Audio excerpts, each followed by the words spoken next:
Hello everybody, welcome to the Red Devil Experience. Hope everybody is doing well. We are live for the Wolves vs Manchester United match today at Molineux Stadium. Manchester United playing away against the worst team in the Premier League. We've talked about it in, sort of the build up to today. We're going to get into it. I think Ruben is doing some pre-match quotes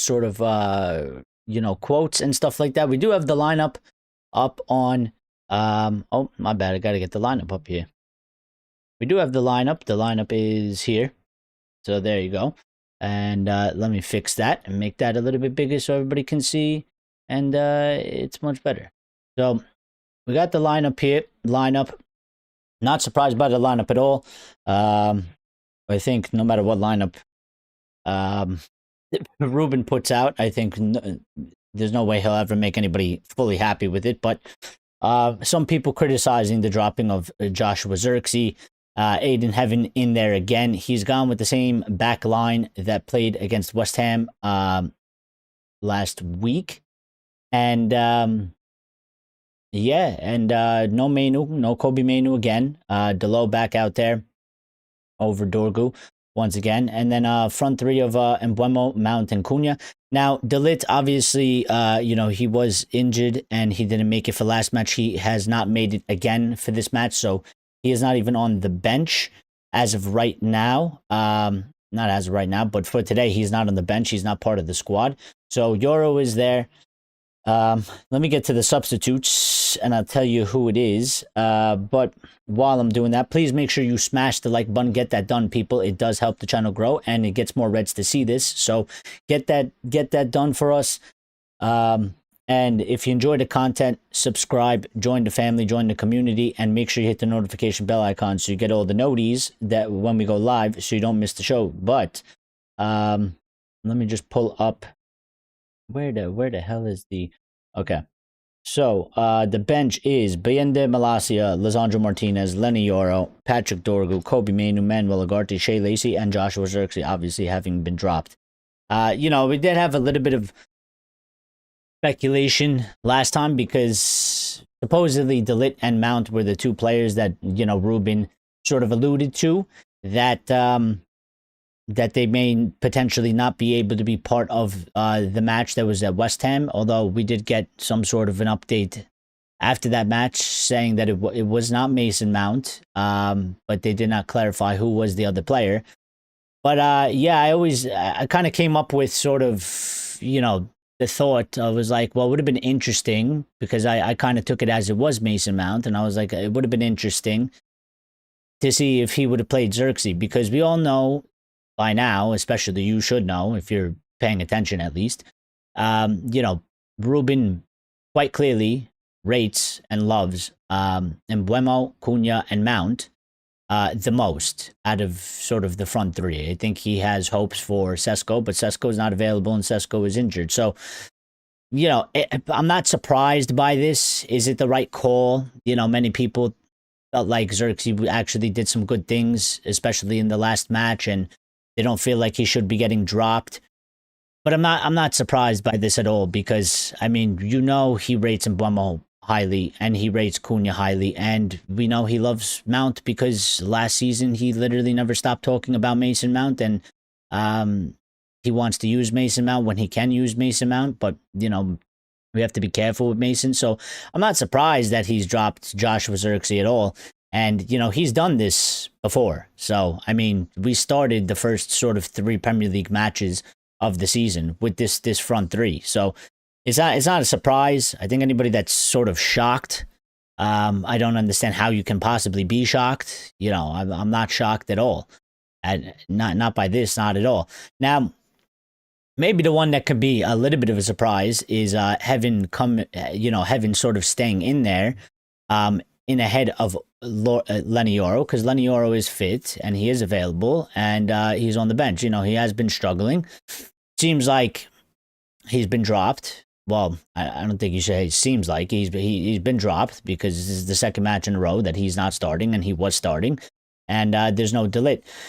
But maybe maybe that's it. Maybe it's still a ploy of he still prefers Aiden Heaven as the center back, because we all know that Lenny doesn't play there. When Lenny has played, Lenny has been playing right center back. And you're not going to play Maz or Luke Shaw as center back. So maybe it's just because he still prefers and he thinks Heaven is the best for that. Maybe it's a bit of both. Maybe he feels like Euro needs still some more time sort of to be dropped and come back in. And maybe he's given a chance to Aiden Heaven here. We'll see. It'll be interesting when De Ligt does come back. Is he going to go with Maz, De Ligt, and Shaw? Or is he going to put Euro back into the team? So that one is one that's going to be sort of interesting. Johnny Hill is here. Johnny Hill 1155 says, if Amorim even dares to not win this game, if we did somehow not win, what would your stance be on him? My stance would be that, I mean, he would have to go. Because I've seen a lot of people have this discussion, Johnny, and people are like, it's ridiculous. You shouldn't be sort of, they're trying to say like, it shouldn't be the Wolves match. It should be everything taken into account. But my argument to that, and I guess it's sort of the same way of looking at it, but it's a bit different, is that, it's little things that build up over time. And, there's that one, the final straw that breaks the camel's back. And, this would be it. Because my whole thing is, if you can't beat the worst team in the Premier League, if you can't get a result after, when you put into context what we just did at home twice against Everton and West Ham, who are also teams that we should definitely be beating at Old Trafford, what is the point in the rest of the season? I just don't see, especially with the matches coming up, especially with the certain circumstances that's coming up, I just don't see how. If you can't do a job against the worst team in the Premier League, they literally have not scored a goal in over 8 hours of play. If we can't beat them, then how can you expect to get any sort of results against the harder fixtures that's coming up? I think it would. Listen, I don't believe Ineos will sack him if we lose today. I don't think we should lose. We shouldn't lose. We should definitely be winning this game, and I'm backing the team to win. I don't think they'll sack him after today. But for me, pretty much all hope goes out the window of him being able to, do something this season, turn it around, United having a good season with him here, because it's just like this squad with him in charge and the players, if they can't beat this Wolves team, if you draw or you lose, then, what's the point in the rest of the season? We're not going to go anywhere. Johnny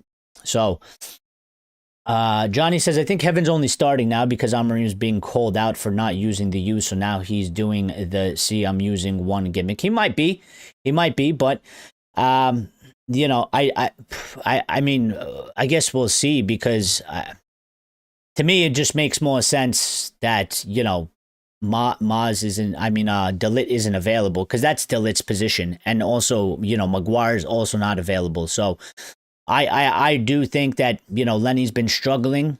And listen, we've talked about it many times. He tends to look at things sort of abnormally to, I guess, the masses.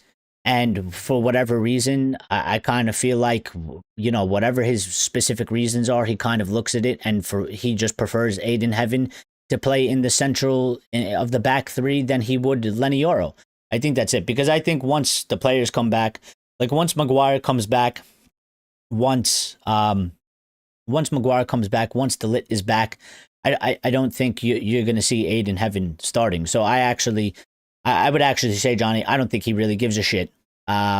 Just like he doesn't really give a shit about a lot of things. He's refused to change the formation. He's refused to change his system, because he believes it's not the problem, and he believes his way is the best way. He doesn't give a shit if he gets sacked for it. He's going to do it his way. He doesn't agree, or he's not aligned with everybody talking about that he's not really using the youth. He's doing what he believes is best for him and for the team. And that doesn't mean he's right, but I think he's made it quite clear that he is doing things his way, and he does not really give a shit. if it's against the grain and sort of the masses. So, yeah. Both things can be true. Like I've said, I've been on Amorim out for a while due to how bad he's been, but I can't slander people for wanting to give him a chance then turning when he can't beat the worst. No, I mean, listen, at some point, just like today, something's got to give at some point. And it's either you're going to, find some answers and you're going to turn it around, and you're going to make some type of progress, or you're not. And, after a certain point, there is a line. And once you sort of go over that line, there really is no coming back. Now, when you put this match into context, like, for example, if we didn't bottle, sort of those 4 matches that we did, and I like to say, let's just be not too generous, but we'll be slightly generous. Let's say we got 6 points out of the 4 games that we sort of bottled the opportunities to go high up into the table. We would be right now on 27 points, right behind Villa in 4th. We with a win today, 3 points, we would be looking at 30, tied with Villa at the table, and we would have a 4-point gap if we won today. So, but we don't have that situation, do we? Because we're way down the table now. We're 12th. We talked about the gap last time in terms of from 4th to like 15th. It's like only a few points, so you can go up and down very quickly and very easily. But today we can only go to 6th. And yeah, we can only go to 6th because of goal difference. And we'll be 5 points off of Villa. So, the circumstances change everything. And if you don't win this match today, then we stay down here. And the gap is getting bigger, So it's got to be put into perspective. And at some point, you're either going to do your job or you're going to get the results, because this is a results-based, sport. Every sport is. Every high professional sport, even if it's not even professional. I mean, every competitive thing is based on results. And if you get the results, you're good to carry on. If you can't get the results, then at some point, it's got to get cut off. So, Andresito says, this would be it. Look at the season. How do you rate this team in this build-up? Well, I mean, this season, the only key word is inconsistent. Now, and the key reason for that is I still think, whether people want to admit it or not, I think when you compare us to this season, to last season, we're better this season.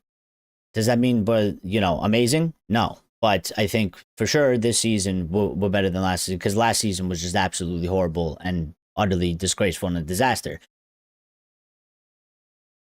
But I'm looking at it in the context of this league. And like I just said, you either go and do the results and you get the job done, or you get the sack. So we've been inconsistent. We had a 5-run game where we were undefeated. We now have 1 win in the last 5 matches. We have just totally flipped. That is the story of this team. So he's fighting. He's fighting. He has a chance to continue to sort of make an argument for himself to stick around here, because if you win this match and you go up to 6th and you hang in and about, and you could go to the next match and get a result out of it, and you stay in the fight, then obviously he has an argument to stay in the fight. And then, you got to keep going to see what happens to a certain extent, in my opinion. But if you can't beat the worst team in the league, then, for me, what's the point? Because you just, how are you going to get anything if you can't beat the worst team in the league? I mean, it's literally the worst team in the league. So, Andy Mitten came out with a PR piece talking about 3 transfer windows, so you might be right about them not sacking him. Well, the thing is that, like I've been saying, listen, if you don't like this ownership model, fine. You don't have to like it. I've never made the argument that you do. I've always held the position that, at least with these guys, Ineos, I would like to see what they can do. And in my opinion, clearly, obviously, nobody wants the Glazers at this football club. But we've tried protest, we've tried things, and actually, a lot of the fan base has just given up. So, for me, it makes no sense to be constantly saying, fuck this ownership model when nothing is really going to happen.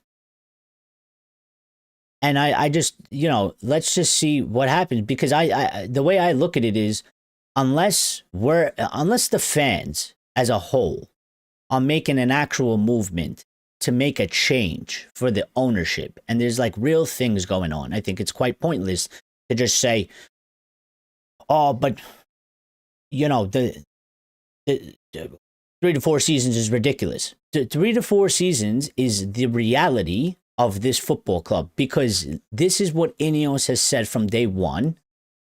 And unfortunately, the circumstances of our football club, with the Glazers being here, what they've did to us financially, and what we've done over the past 12 years in terms of being fairly mediocre at best at times, and then being quite embarrassing at other times, this is where we find ourselves in. We cannot spend the money that people would like to do. And trust me, I always say this, if I had it my way, I wouldn't be doing this. But that's life. Like, I don't get to have it always my way, and neither do we. Now, if we want to do something about it, let's stand up and do something about it. But if we're just going to sit here, bitch, complain, and moan, and sit on our asses and do nothing about it, well then, I think it's quite pointless to even discuss it until there's like some sort of movement about it. And, I was on Twitter today, and I saw Mark Goldbridge, like, put up a post, because he responded to this Andy Minton thing, PR piece, so to say. And, he said, how the fuck do the fans allow this type of ownership? 3 windows to do the basics, other clubs just go and get it done. And it's just like, I understand sort of the basis of what you're saying, but we are not other clubs. We don't have ownership like other clubs. I've always said we're in a totally different situation. Some of our fans don't seem to understand the situation we find ourselves in.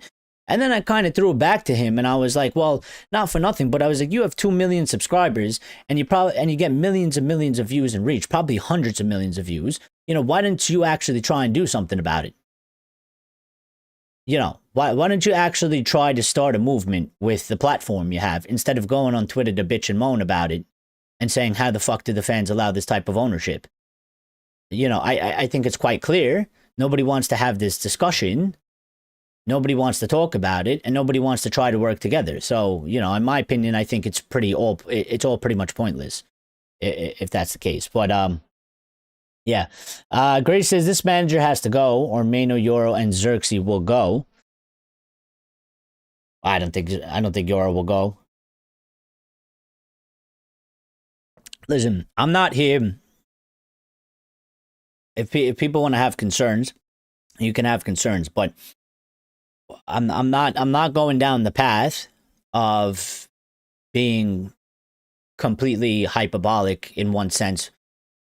Like, we're going to start saying Lenny's going to go because Lenny wasn't doing good and he's been dropped to the bench. Is the manager not allowed to manage? Can he not do things? Because if he wants to drop Xerxes, he can drop Xerxes. I mean, he's the manager. Like, I don't know. It doesn't have to be the right call. I don't agree what he's doing with Kobe. I think there's a better way to handle it. I think he's gone really far, and I think he's gone really far to one side with Kobe Manu. And it's quite clearly not a good look, and I don't think it's even the right call or the right decision. But he still needs to be able to manage. Like, if he thinks that Lenny hasn't been performing well, or he prefers a player to play in over another position, then, it is what it is. He's got to make the call. We got to live with what happens with it. Grace says Goldbridge thinks we're going to get to spend 500 million in one window and 10 in and 10 out. Well, listen. The reason why he says that, Grace, is because he doesn't. And I've heard him and I've listened to him, and he doesn't want this ownership model. He doesn't believe in this ownership model, and you can technically maybe do that if you had a different ownership with a lot of money, right? And we cleared the debt and stuff like that. But my whole thing is his argument kind of falls apart in that the fact of that, I mean, it's not realistic to the fact of that, you know, what are we doing about it? Okay, you don't want it, but you do understand that this is how the things are going to go, right? Because of the situation that we're in. And so he kind of makes a double-sided argument that I don't really like. Because I'm just like, you're pretty much posing some sort of a hypothetical to everybody that's, you know, isn't going to happen, because you know the Glazers aren't going to sell, and you know that nothing is going on in this fan base to even try and attempt to push them to sell. You know, our fan base has given up on that. Half of us have put money into Sajim and Ineos, hopeful that they can just kind of, you know, make shit happen here, and with the Glazers being here, and the rest of everybody else is just like, fuck the Glazers, fuck Ineos, and, you know, we're screwed until they leave, but they're not going to leave, so that's the sad reality. But let me just pull up some things real quick. So listen, it's let's try and find a little bit of positive. I mean, it's good to see Aiden Heaven starting two matches in a row. Another big chance for him. He's 19 years old. Maybe he's only getting these chances because some players are missing. But like I've always said, this is football. Sometimes your opportunities come from this. I mean, you could probably make the same argument as to why he, you know, got his starts last season, and why he played, and why we think he's a good player, and what we've seen from him. And it was because of injuries, and we had to use him. So these things happen in football. When they do happen, take them. For me, it's as basic as that. I you know, at the end of the day, I don't think I don't think Heaven, to a certain extent, really gives a fuck how he's getting the opportunity. Just, you know, take the opportunity. He just wants the opportunity. He's getting one. So unfortunately for Kobe, he doesn't look like he's going to be getting one. Now, I think it's going to be quite interesting today to see, you know, how the match sort of unfolds, and if he's going to use Kobe Mainu as a substitute. So, but interestingly enough, here's one thing: Wolves haven't scored a goal in 8 hours of minutes of Premier League play. What's going to happen today? Is United going to get a clean sheet against a team that hasn't scored a goal in over 8 hours? Or are they going to score their first goal? Are we going to get a clean sheet, or are they going to score their first goal? Something's got to give, unless we draw 0-0, and then it's kind of just we both win, we both lose. But yeah, you know, I think that's quite interesting. There's something here. Yeah, Heaven is warming up as the central center back, which I expected. Amorim has said they, talking about the benched players, can decide a match. Sometimes we start with an XI knowing it won't finish the game, so it's important.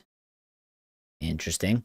He also said, I just look at the opponent, the way we train during the week, and play the way we want to play. I think we need to focus on the details. We are always talking about the same thing. I think we lost so many points this season because of details, because sometimes the intensity was not there. Now, see, to that point, I think there's many people out there that would make sort of the valid argument and be like, you're looking at details and the intensity is not there, and you're not using, or you're not giving chances to other players. So, you know, if the intensity is not there for some of the players, why are you not giving opportunities to certain other players to bring the intensity? You know, I think it's a valid argument to push back on. He also said the pressure playing for this club is already massive, so it's always the same. I did what I do all the time against the other opponents. If you see the opportunities this team had against Villa and Forest, it was a little bit unfair. So I don't look at the results. I look at the opponent now to imagine how to beat them. He also spoke on Matheus Cunha, saying that I know it's emotional for him, but he has to focus on his work and understand that we have to win every match in our club. I'm glad to have Cunha on our side, but we have to win this match. Well, everybody in the mom knows you need to win this match, so you literally cannot lose this match. There's no excuses today. There's literally zero excuses today. You cannot lose this match at all. So,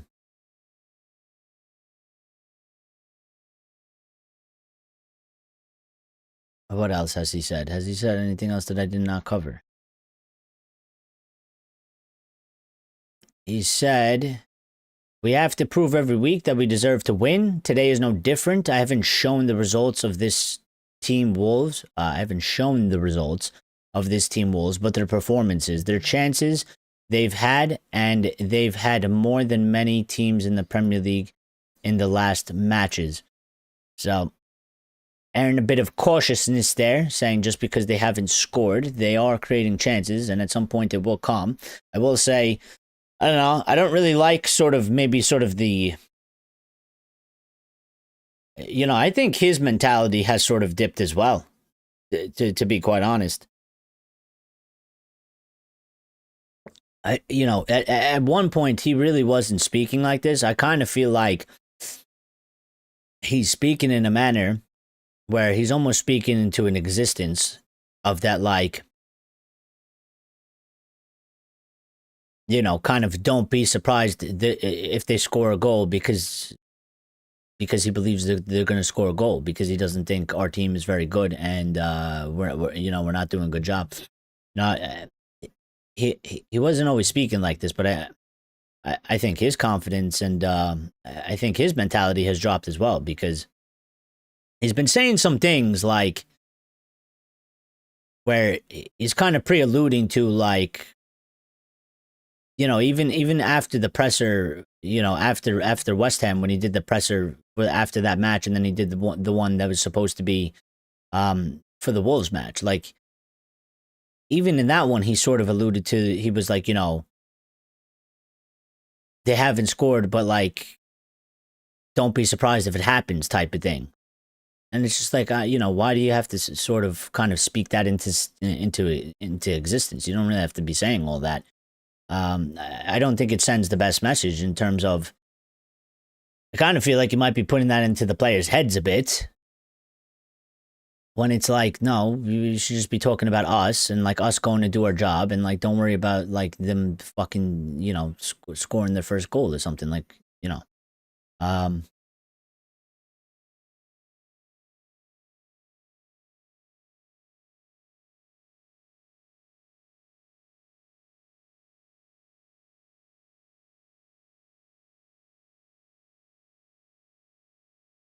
well, I don't know if you've seen, but before we went live, also at some point, there was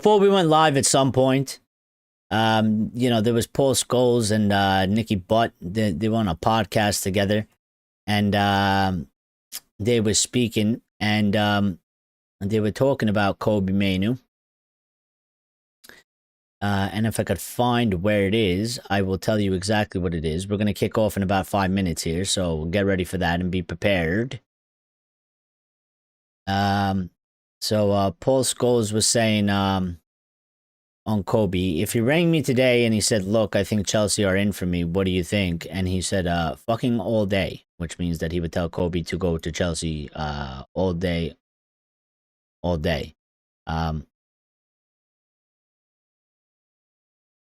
Listen, I get what he's saying, but also at the same time, I think that would be, I think that's fucking terrible advice to go to Chelsea.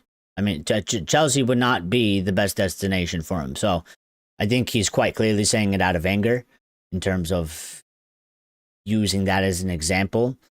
I get the basis of what he's trying to say, go somewhere and, like, actually play and, continue to develop. But I mean, he probably should have picked like literally any other team than Chelsea, because he didn't play for all. There's no guarantee he plays for Chelsea, and Chelsea don't give a fuck, either. Like, is he going to start ahead of the front, the midfield three that Chelsea has? Probably not.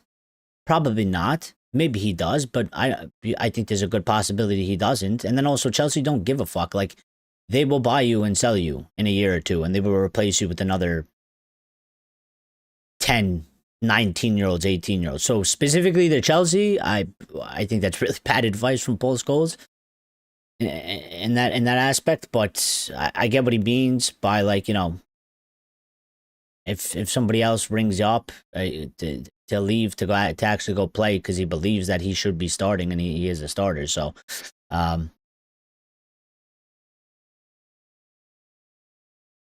Nicky Butt also says something on it.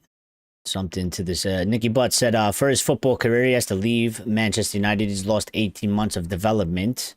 I hope he goes abroad, because it is embarrassing if he goes to Chelsea, which they might go and get him. They are putting together a very young squad. Again, this whole thing, like, for me with Chelsea, you are so easily replaceable. You're way more replaceable at Chelsea than you are at Manchester United. So we've seen what they do.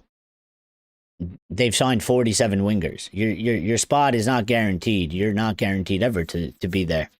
But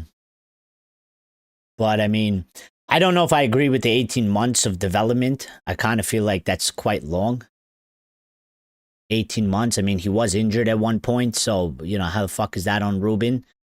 I think that's a bit over exaggerated. In that, I don't think it's been 18 months. And if you do 18 months, that's also Eric Ten Hag was still here. So that number's wrong, but I get what he's trying to say to a certain extent. But I mean, you're a legend of the football club. People listen to you. Like, don't over exaggerate shit. It's not fucking 18 months. It's not.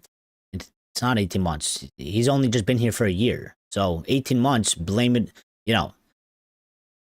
that goes into 6 months of Ten Hag. And then when Ruben came, Mainu was also injured at one point. So it can't be a total of 18 months. But, it just makes it sound way worse than it actually is. It's not 18 months. But yeah, we're about to kick off here. So let me pull this up. I need to pull this up. I need to get this ready.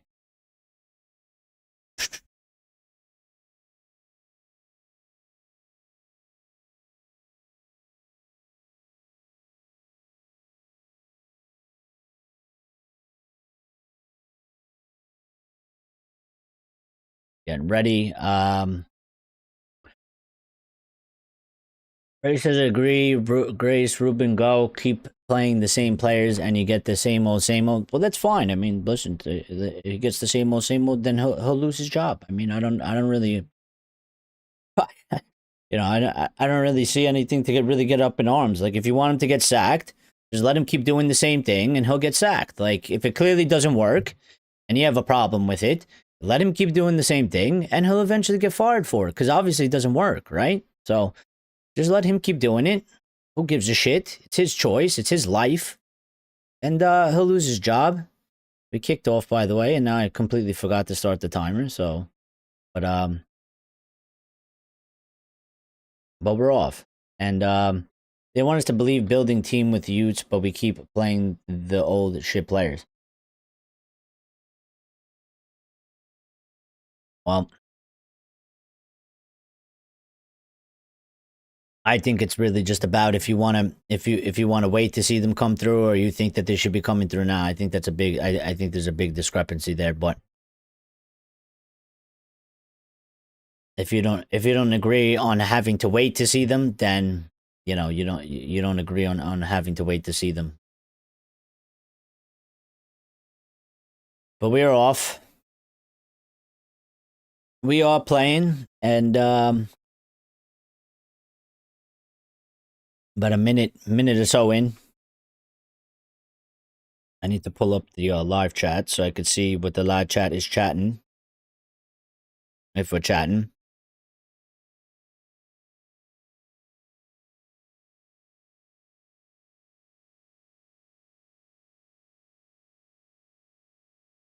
Cunha dropping deep, picking up the ball. Good interchangeable play between Bruno and Cunha. Bruno, shit through ball.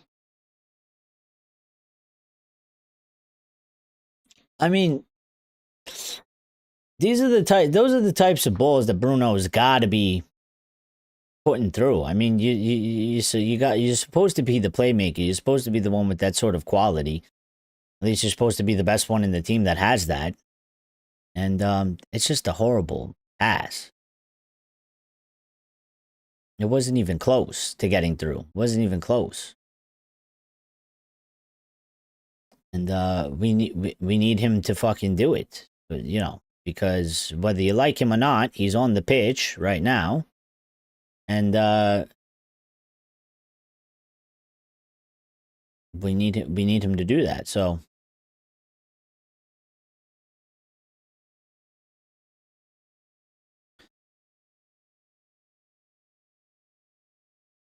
I'm loud, right?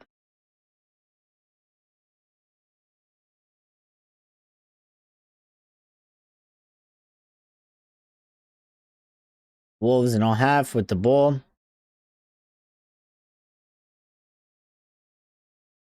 They tried a long-range shot, blocked. They retained possession in our half. Moving it around. I hear the United away support, so they are making themselves sort of a presence there. Which is good because we need them to. Away support's always fantastic. Especially for these times as well. You know. To pay money and then travel away. And be sort of the minority in that, in the atmosphere. And to try and continue to carry and support your team through these times, they're important. Mason Mount here with the ball. We are in Wolverhampton's half. Diego Dalot on a touch, gives it to Mazawari. Mazawari out wide to Ahmad.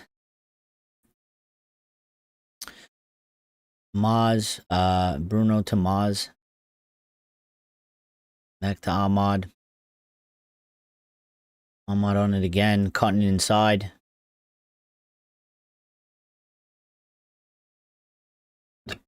Loses the ball, but it goes out for a corner kick.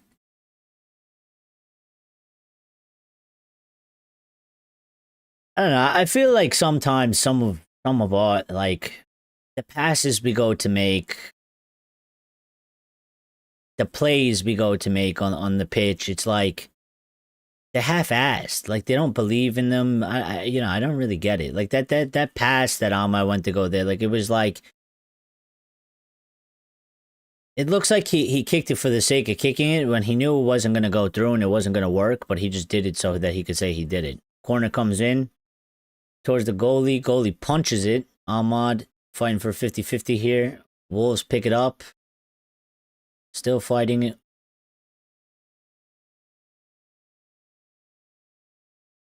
Wolves send it long. Aiden Heaven chasing it. Totti chasing it down. Gives it to Lemons, and Lemons gives it out wide to Luke Shaw. So, I mean, it wasn't that dangerous, but cleaned it up as good as he needed it to and just did his job there.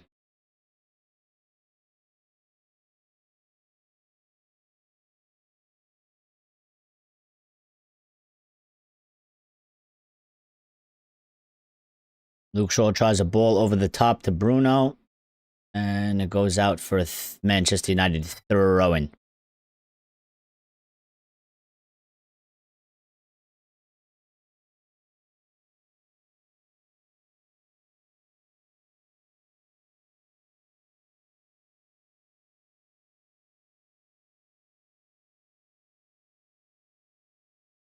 Sorry for the camera shaking.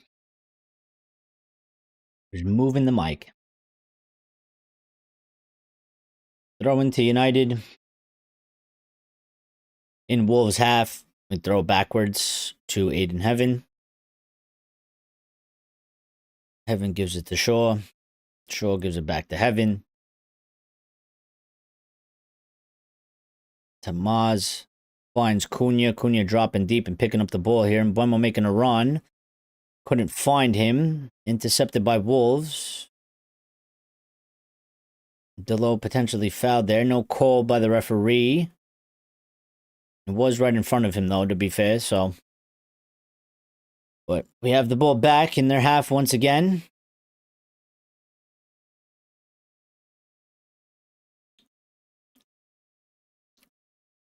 See, we're just too slow for these types of matches. We are. We're not direct enough and we're not fast enough. You know, to make things happen. We're too slow and we're not direct enough. You know. We want to pass the ball backwards and sideways because we want Wolves to come and pull out so that they could give us space, but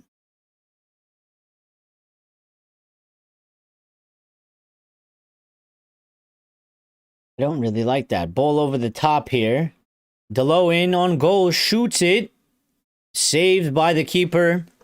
Big chance for Diogo Delo. He scored last Thursday. He's got the first shot on target for us. In about 8 minutes. Bruno with a quick free kick. Right over the top of the Wolves. Caught them sleeping. Delo in. Listen, if he wasn't our right back, I'd tell you got to fucking score that goal, but I still feel like he should have scored, but I mean, listen, he could have squared it as well. There was a couple options running in, so we take the corner. Maz puts it in, and Mbeumo takes a shot. Nice block by Johnson again. Good shot by Mbeumo on the volley from the corner. We have the ball. Mbeumo doing a little razzle-dazzle right now. Trying to twist away from his defender. Maz has it on the top of the box. He lines up a shot off Wolves and out for another corner. So, this is what I'm saying. Let's pick it up a little bit. Let's start trying to make things happen. Take some shots. Have a little bit more purpose. Have a little bit more meaning in the game. Put the ball forward more. We have 3 corners so far to Wolves 0. 9 minutes in.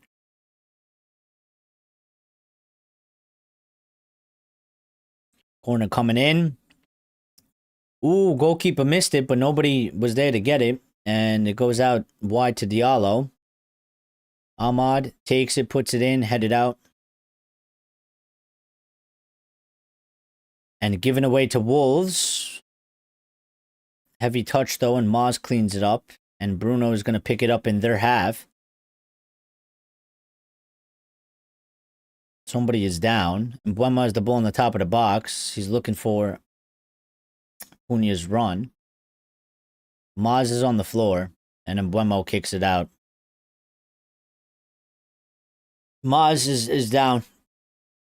So John Rice was trying to do a counterattack, took a very heavy touch, went to Maz. Maz did well to get there, booted it out of there, and John Rice stepped and stomped on Mazawari's foot there, and he stayed down. So hopefully he's all right. A little bit of pain. Hopefully he'll walk it off.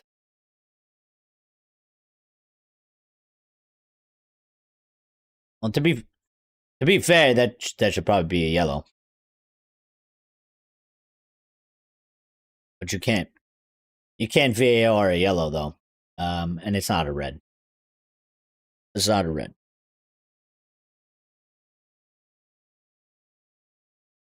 It wasn't high. It was late. It was a bit stupid. But it was never going to cause him serious injury. Wasn't above the ankle or anything like that. So Maz is up.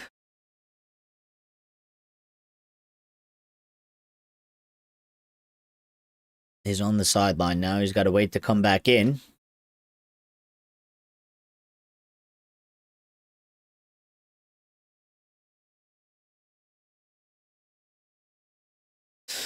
Lemons has the ball here. We've restarted play. Maz remains off the pitch, waiting for the referee to allow him to come back on. I never actually know that rule. Is it just purely up to the referee's discretion? Because I don't think he's called him back on. We are in Wolves' box right now. Mount and Delo trying to work something. Mount dispossessed. Wolves try to clear, but we get it back. Oh, Maz is back on the pitch. Okay. Oh, we're back to 11. Mbeumo to Cunha. Cunha. Bad ball. Casemiro now goes down. Evan goes down as well.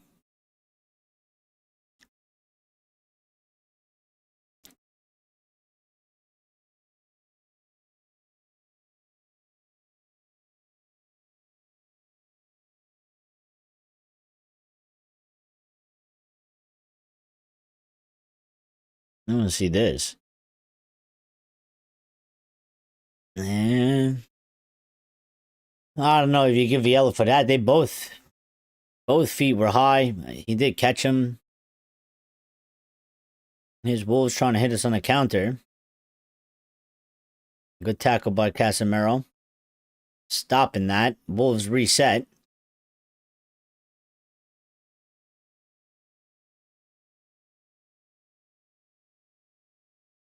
Yeah, but we're just not dangerous enough, you know? We're just not dangerous enough. We feel pretty... We feel pretty flat. Pretty toothless. All over the top here for Wolves. They try to put it across. Maz does his best to clear it and sends it out for a corner kick to Wolves. Their first corner. And let's see how we're going to defend this.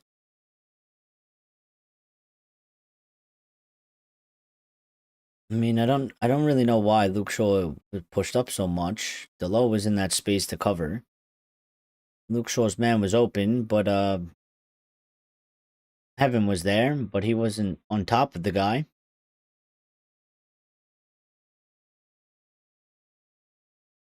Is it raining there?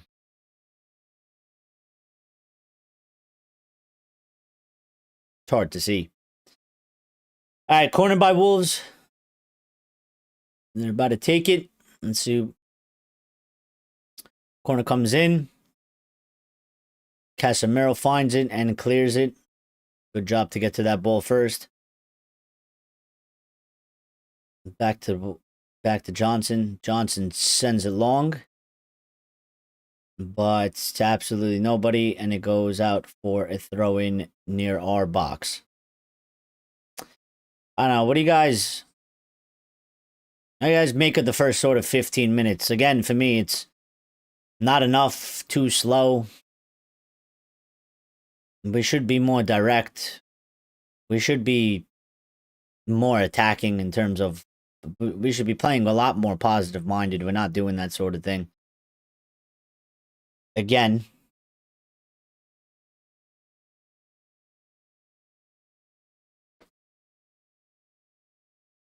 And sort of over the last few minutes, we sort of let Wolves come back into the game just a little bit.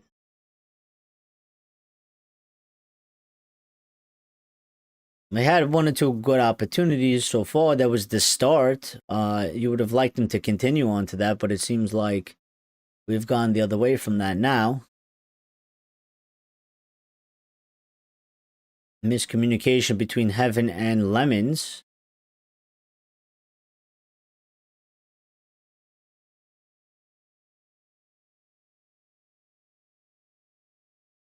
Yeah, there was I don't know.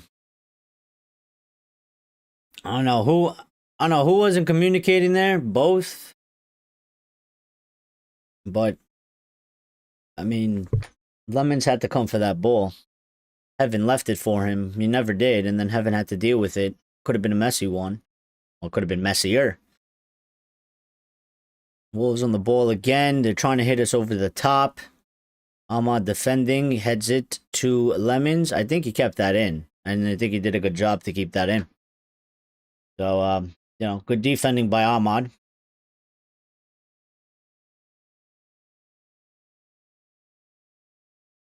Let's see if he kept that in. I think he did. He did not. Was way over the line. We got away with that one. That should have been a corner. The Wolves. Should have been a corner to Wolves. Ball was way over the line.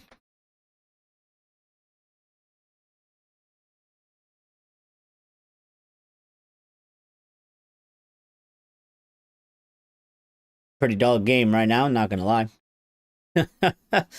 like watching It's like watching a scrimmage right now. Not too much intensity, not much going on. Both teams sort of trying to hit long balls. Wolves doing the long ball thing. Again, we pass it back to Lemons. He's got it in his feet. He's going to send it long. He does. Mount's chasing. Right above you. Nice first touch. That's a foul. 2-footed tackle from behind. From Andre.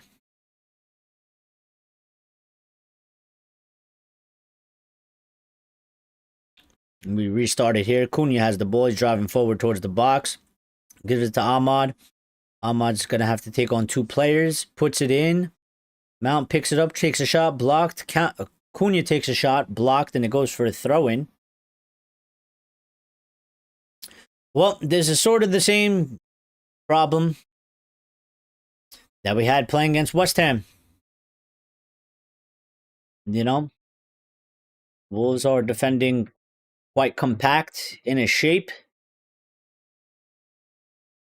Staying pretty strict to the shape. We're finding it a bit difficult to find space in and around the box. We're trying to take some shots.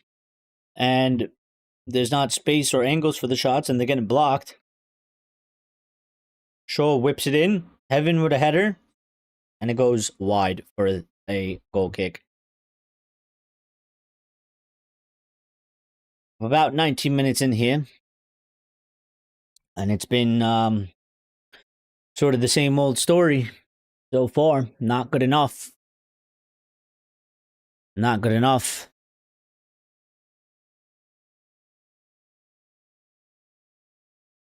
It sounds like Ruben's slow and slower.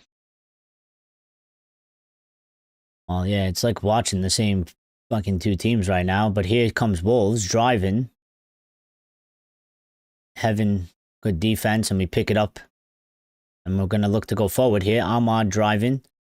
Gives it to Cunha. Cunha back to Bruno. Bruno sends Diallo out on a run. This is what you want to see more of. Be more positive. Cunha on the ball. Back to Maz. Maz is going to give it back to Diallo. Diallo, take him. You're one-on-one. You got to do it. A little bit of trickery. He tries to pass it. Finds a Wolves defender. We get the ball back, though. Keeping the pressure on them a bit. Don't go too backwards. Now move it forward. Yeah, there you go, Heaven. Okay? Play the way you're facing. There's nothing wrong with playing the way you're facing, but I mean, then you know, once it goes to the guy that's facing forward, the ball has to go forward. You can't fucking go backwards again. Bruno Fernandes completely fucked that up. Cunha saved them there. I don't know what he's doing there. Blind pass. Terrible pass. I mean, where was the scanning before you did that? Cunha on it, trying to make something happen. Gives it out wide to Mbeumo. Diallo is inside the box. Mbeumo tries to cross with his left foot and blocked and out for a throw-in.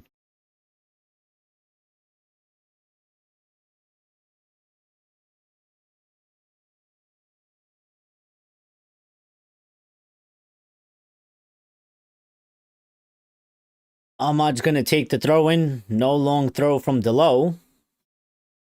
At least not on this right side. But we have seen him come all the way across in recent matches to do a long throw into the box. Maybe it's not such a good tactical idea. Shaw has it. Gives it to Delo. Delo is being put under pressure. Sends Bruno down the line.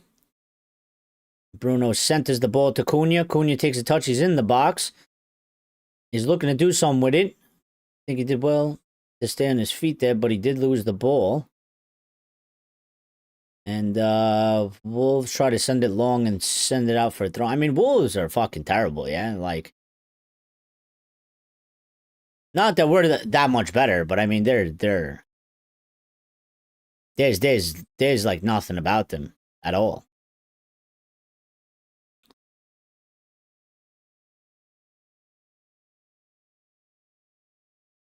Lemons kicks it long, straight to Wolves. Nobody challenges for it. Casemiro picks up the second ball. Delo has it here. He's driving forward. Not a great pass, but somehow we still keep it. Bruno's on it now. Bruno to Mbeumo. Out wide to Diallo. You got to take him on. I don't get the point of this passing here. It's one thing if you need to keep possession of the ball, but the ball gets to you in that spot. What's the point of passing it 5 feet to Mazzawari? What the fuck difference is he gonna do? You know, Delo has the space. He's driving. Gives it out wide to Mount. Mount cutting inside. Tries a shot and blocked again. They pick it back up. Cass centers it to Cunha. Cunha trying to tried to skip past Agadou, but Agadou dispossessed him. And that's a foul by Maz. Did not get the ball. Free kick to Wolves in their half.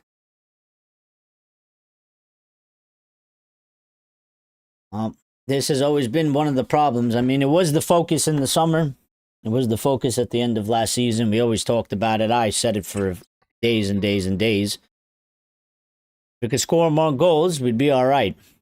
But we can't seem to be able to figure out.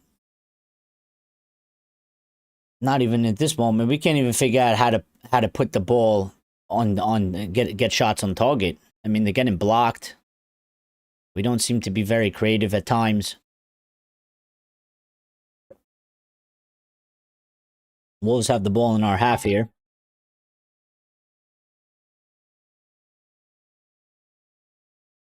They're playing the possession game now.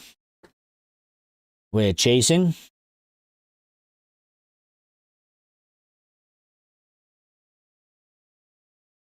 Sort of a Cass. Press. Cunha. No, what? Oh my. Oh. Oh my. Oh. And it's gone in. We've scored. I don't know how the fuck we've just scored that. I don't even, I'm not celebrating because I just don't know what just happened. Like, Cass pressed. They gave a shit back pass. Cunha picked it up one-on-one. I thought he was going to shoot. He tried to lay it off for Bruno. He fucked up the layoff. Bruno slipped. Bruno somehow got back up, spun the defender. He fucked up the shot. Really. And somehow it's still gone in. I'm going to be quite honest. I have no clue how we scored that because we totally fucked up that play. But it's 1-0 Manchester United. I'll take the goal at this point. But I mean, why Cunha's not shooting there? I don't fucking know what's going on. And then, I mean, it wasn't really it wasn't really a convincing strike from Bruno, but it somehow managed to go in. I mean, he did well to recover from his slip and hold off the defender and shoot it on target, and it went into the back of the net. But, I mean, listen, I'm telling you, I mean, one, that should have never went in from there. I mean, Johnstone, you got to do better. But we're fucking lucky we scored that. That is just straight luck on that because we so totally fucked up that play. So it is 1-0 Manchester United. Let me update the live stream score here.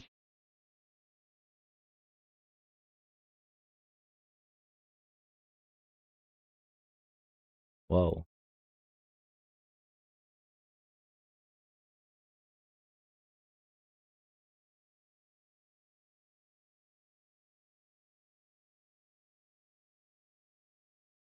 Well, at least we got the one goal through. Now let's see what we do from here. As we've done this before as well, where we've gotten a goal and then we take the foot off the gas pedal and we let the other team get into the game and they eventually do then score on us. So, listen, they are the worst team in the league. You can see why in the opening 27 minutes. You can see how quite easily they are literally the worst team in the league. I mean,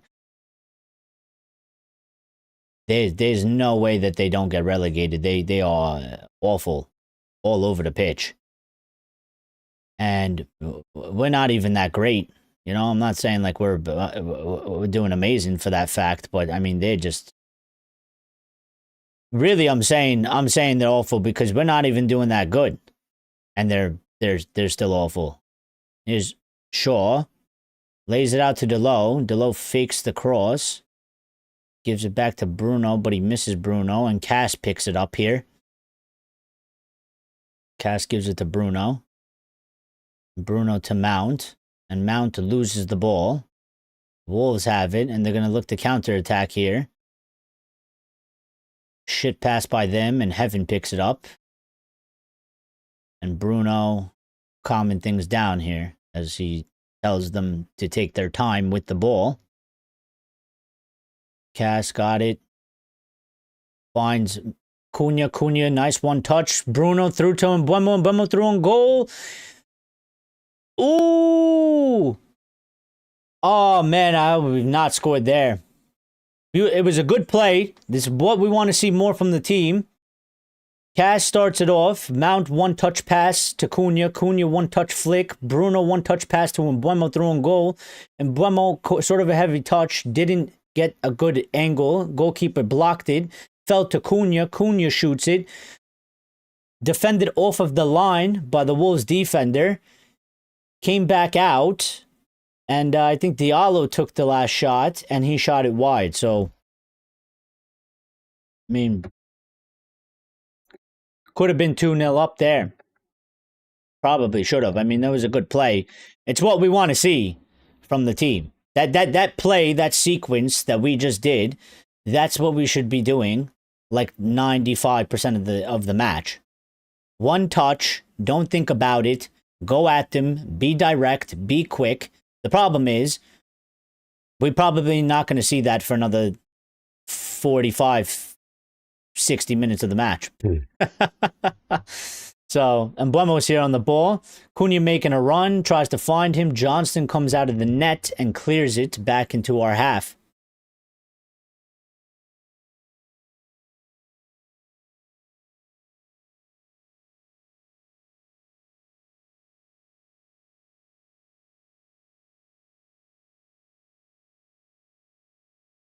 Maz has it here, tries to give it to Diallo. Diallo is loses the ball there. Good defending. Ball kind of hit Cunha's hand there, but it wasn't on purpose, and no call by the referee. Cunha stopped, though, dispossessed in our half, and now Wolves are coming. And good defending by Maz, out for a throw-in for Wolves. I mean, listen, thank God we put the ball into the net. I still don't know how we did it because I kind of feel like we don't really deserve that because we fucked up the play. And it's an originality. We totally screwed up the play. Cunha should have been shooting there. And even if he's not shooting, I mean, the layoff pass was shit as well. So, Wolves were looking for a foul there, but they are offsides, so VAR is going to check this. He is offside, so the foul does not count. Even if it was a foul, it will not count because the offsides happened first, so. And the foul happened after the player was offsides, so nothing to see there. Let's move on. Thank you. That guy has a massive forehead, whoever that guy is for Wolves. I don't know what his name is. I don't know a lot of their players, but whoever they just showed on my screen, that guy's got a forehead the size of a landing strip for an airplane.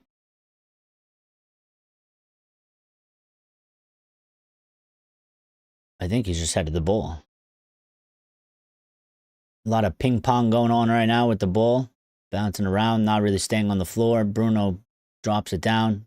Brings some control. Bruno to Mount. Bruno turning around, finding Maz. Maz to Cass. You know, some of our passes are a little bit nonsensical, though. We don't need to be doing this. Cass, why would you do something like that? You know, the ball's coming to Cass. He lets it go because he's trying to be slick about it. Good defending by United. The ball came into the box and we got to it. He lets it go in the middle of the pitch. I mean, you talk about experience. That was a very foolish thing to do, and it's led to Wolves sort of having possession in our half, getting at least half a chance, and we'll see what's going to come out of this. But I mean, I don't. Why would you do that, Casemiro? It's such a dumb play to do in the most dangerous part. Mount doing well, battling it out here, showing some strength. Pass the ball, get rid of it. Getting pinned in here. They are pressing us. Shaw tries to clear it up the field. Then he gives it right to Wolves. And they're still in our half with it. We can't seem to get out. This is where we need to get the ball and we need to counterattack. We need to break fast on them, you know. People want to see us counterattack. I mean, this is the opportunity. Wolves sends in a cross. Lemons comes out for it. Clatters into Aiden Heaven. Lemon stays down. I think he's all right, but he just got a little bit of a hit. I think he'll be fine. But good goalkeeping by Lemons there. Commanding, confident, made the decision, came out, got the ball, held on to it after taking the hit. Exactly what you want from your goalkeeper. 23 years of age, coming from the Belgium league. He's been really good for us. So we need more players like this, really. We need more sort of gems, signings. Like this guy, like this kid. I call him a kid because he's 23, but, you know, we need more like him. We didn't have to break the bank. He's been really, really solid. He's got a good sort of aura about him.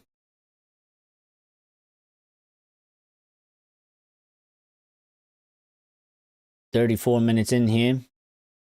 Throwing to Manchester United.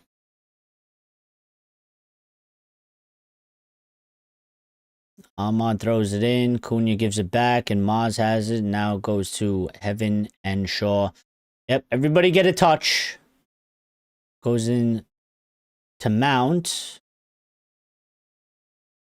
I tell you what, Cunha's first touch is a little bit, he's been a bit rusty since he got injured or something, but first touch is not the best. He seems a little bit off of it. Mbeumo dispossessed there. Luke Shaw coming in with a hard tackle, gets the ball. Good tackle. I like that aspect about Shaw. Delo tries a curler in, looking for Cunha, and out for a corner kick. It was a good ball by Delo. Good idea. Was almost nearly there. Very, very good ball. He did a Trivela pass with his right foot, outside of the foot, trying to find Cunha at the far post. Almost found him. Good defending by Totti for Wolves. And Ahmad is going to take the corner kick here. So let's see what we get out of this. We've been looking more dangerous on these, but we need a little bit more, you know, something to come out of them. Good corner. Decent header, but a little bit over. And I think the referee has said there was a deflection, so another corner to Manchester United. I believe either Mount or Bruno is going to take this one because it is going to be on the other side. We look more dangerous on the set pieces on the corners, but we need goals to come out of it. Ball comes in, deflected. Good punch by Johnson, and it goes out for a throw-in.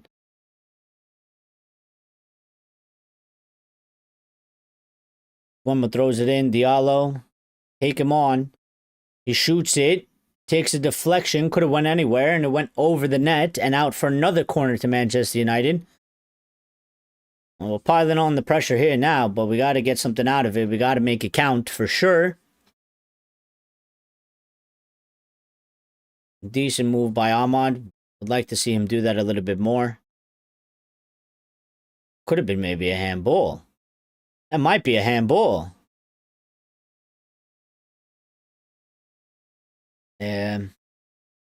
Check is complete, no handball. I mean, of course.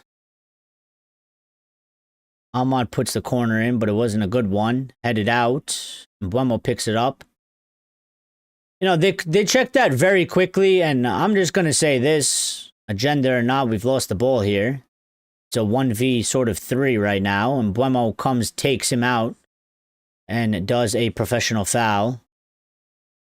And Mbeumo's probably going to get a yellow for that, because, I mean, there was no intention to play the ball there, and he does get a yellow.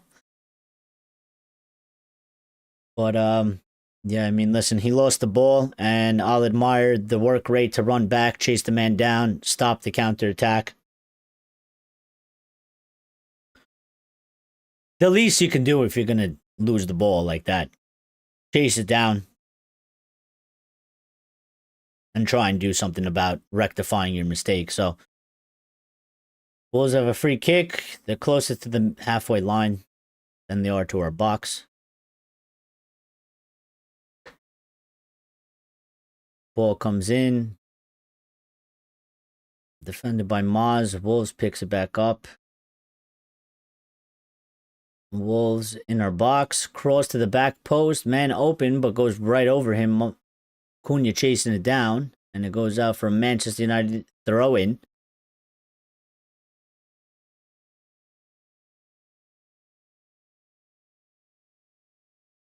We got some of our players doing some stretches and stuff down there. Substitutes. I mean, listen. You can quite clearly see. I mean, Wolves, they've scored 7 goals this season. You can see why. So, but as we all know, here we go. Andre across was a decently good chance. We got exposed there, but couldn't find anybody in the center. And Wolves retained possession here.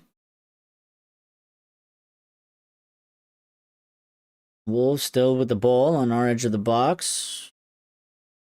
Trying to defend, and Mbeumo blocks it. Throw into Wolves.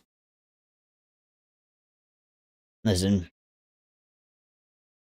We want them. We want to get more goals. We need more goals. It's the same shit as last time. 1 is not going to be enough. We shouldn't be okay with 1 goal. We shouldn't be happy with 1 goal. They've only scored 7 goals, Wolves, this Premier League season. They haven't scored in 8 hours of play. And they haven't scored in like the last 5 or 6 matches a goal. But do you really want to chance it with the fact that United can't keep clean sheets? I wouldn't. Wolves. In our box, 1v1. Ma's doing good, decent work. Shit shot by Wolves and goal kick to Manchester United.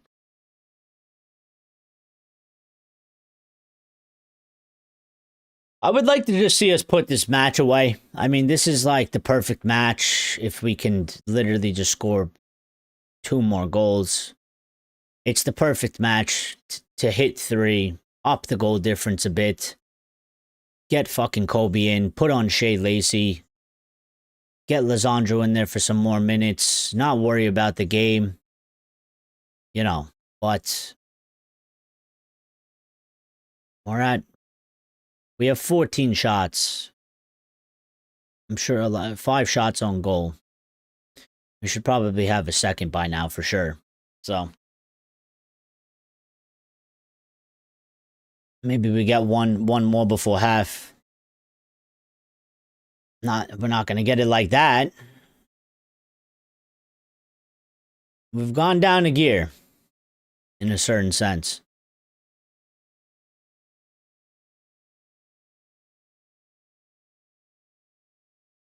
Maz gives away a foul.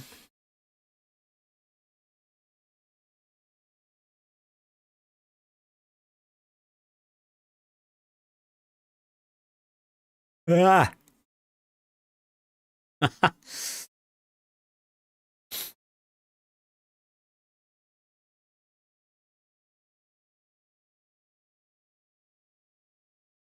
This match is making me sleepy.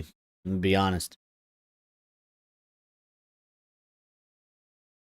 It's just one of those matches. Not that exciting, is it?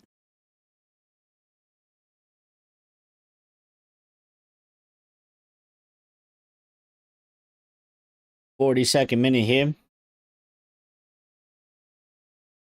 Probably only going to get a minute or two of injury time. Can't see how they give more. Lemon sends it long.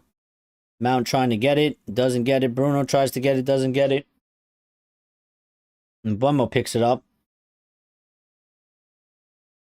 Gives it to Almod. Almod back to Bruno. We're going to slow it down here.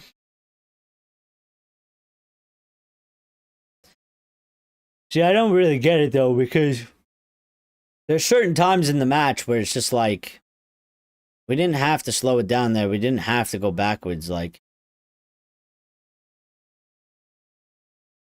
And we're playing possession in our half. Like, go move the ball up, play possession in their half at the very least.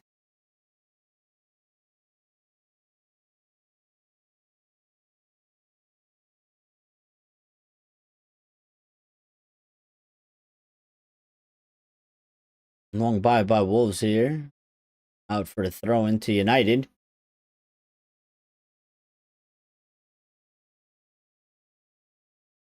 Cass has it in the center.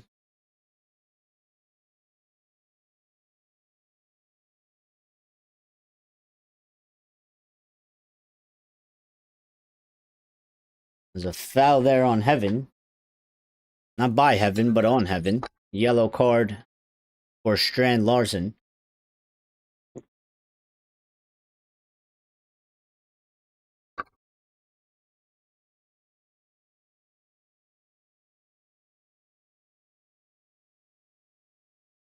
I mean, definitely a yellow. Definitely no intention to play the ball. So, was late.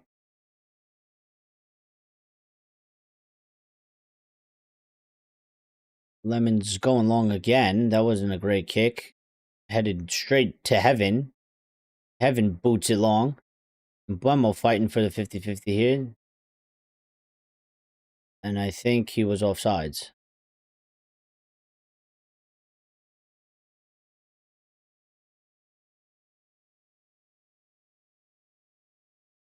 Ah.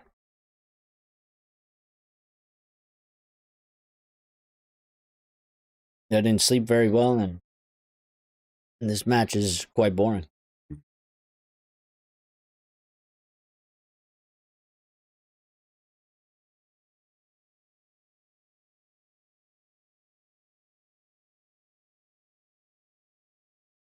Stoppage time, 2 minutes.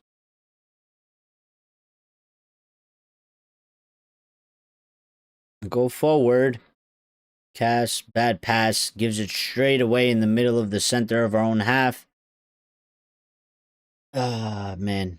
You know, we're really lucky. Listen, I tell you what, if we were playing any other team besides the worst team in the Premier League, this is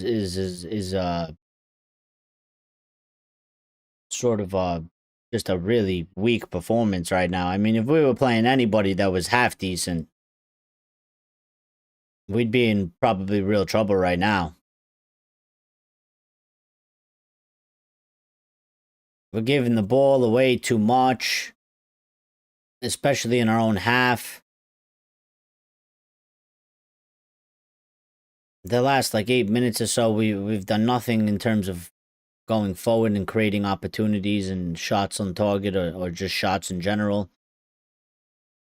We're giving the ball away in bad areas. We're lucky Wolves can't seem to be able to capitalize, but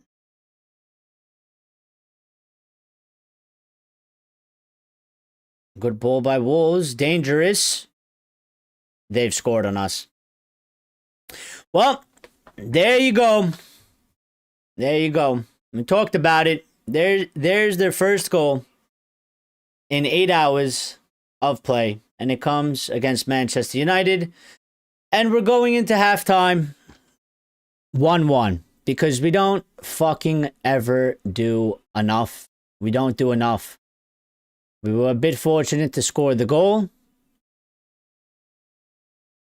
We fucking did what we always do, what we've been doing, where we score a goal, we try to slow it down, we try to control the game, we let the opposition back in, we start making more mistakes.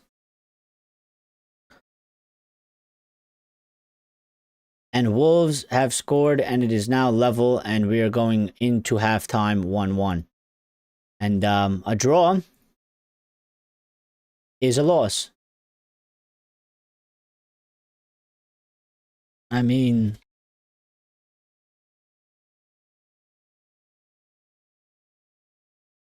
this is all because we stopped pushing. This is all because we decided that we're going to start doing what we always do. Being sloppy. I mean, fucking Cass passing the ball into the middle of the field to absolutely nobody, keeping the pressure on us, keeping us pinned in our own half, not being able to get the ball back, and the referee has blown for halftime.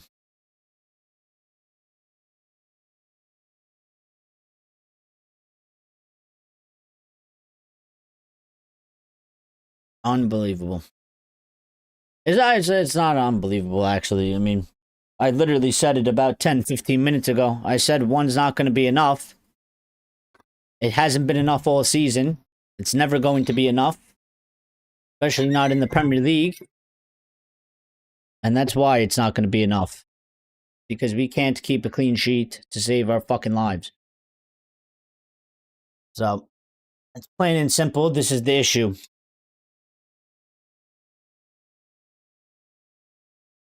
Plain and simple. We're not scoring enough goals. We're not doing enough to attack.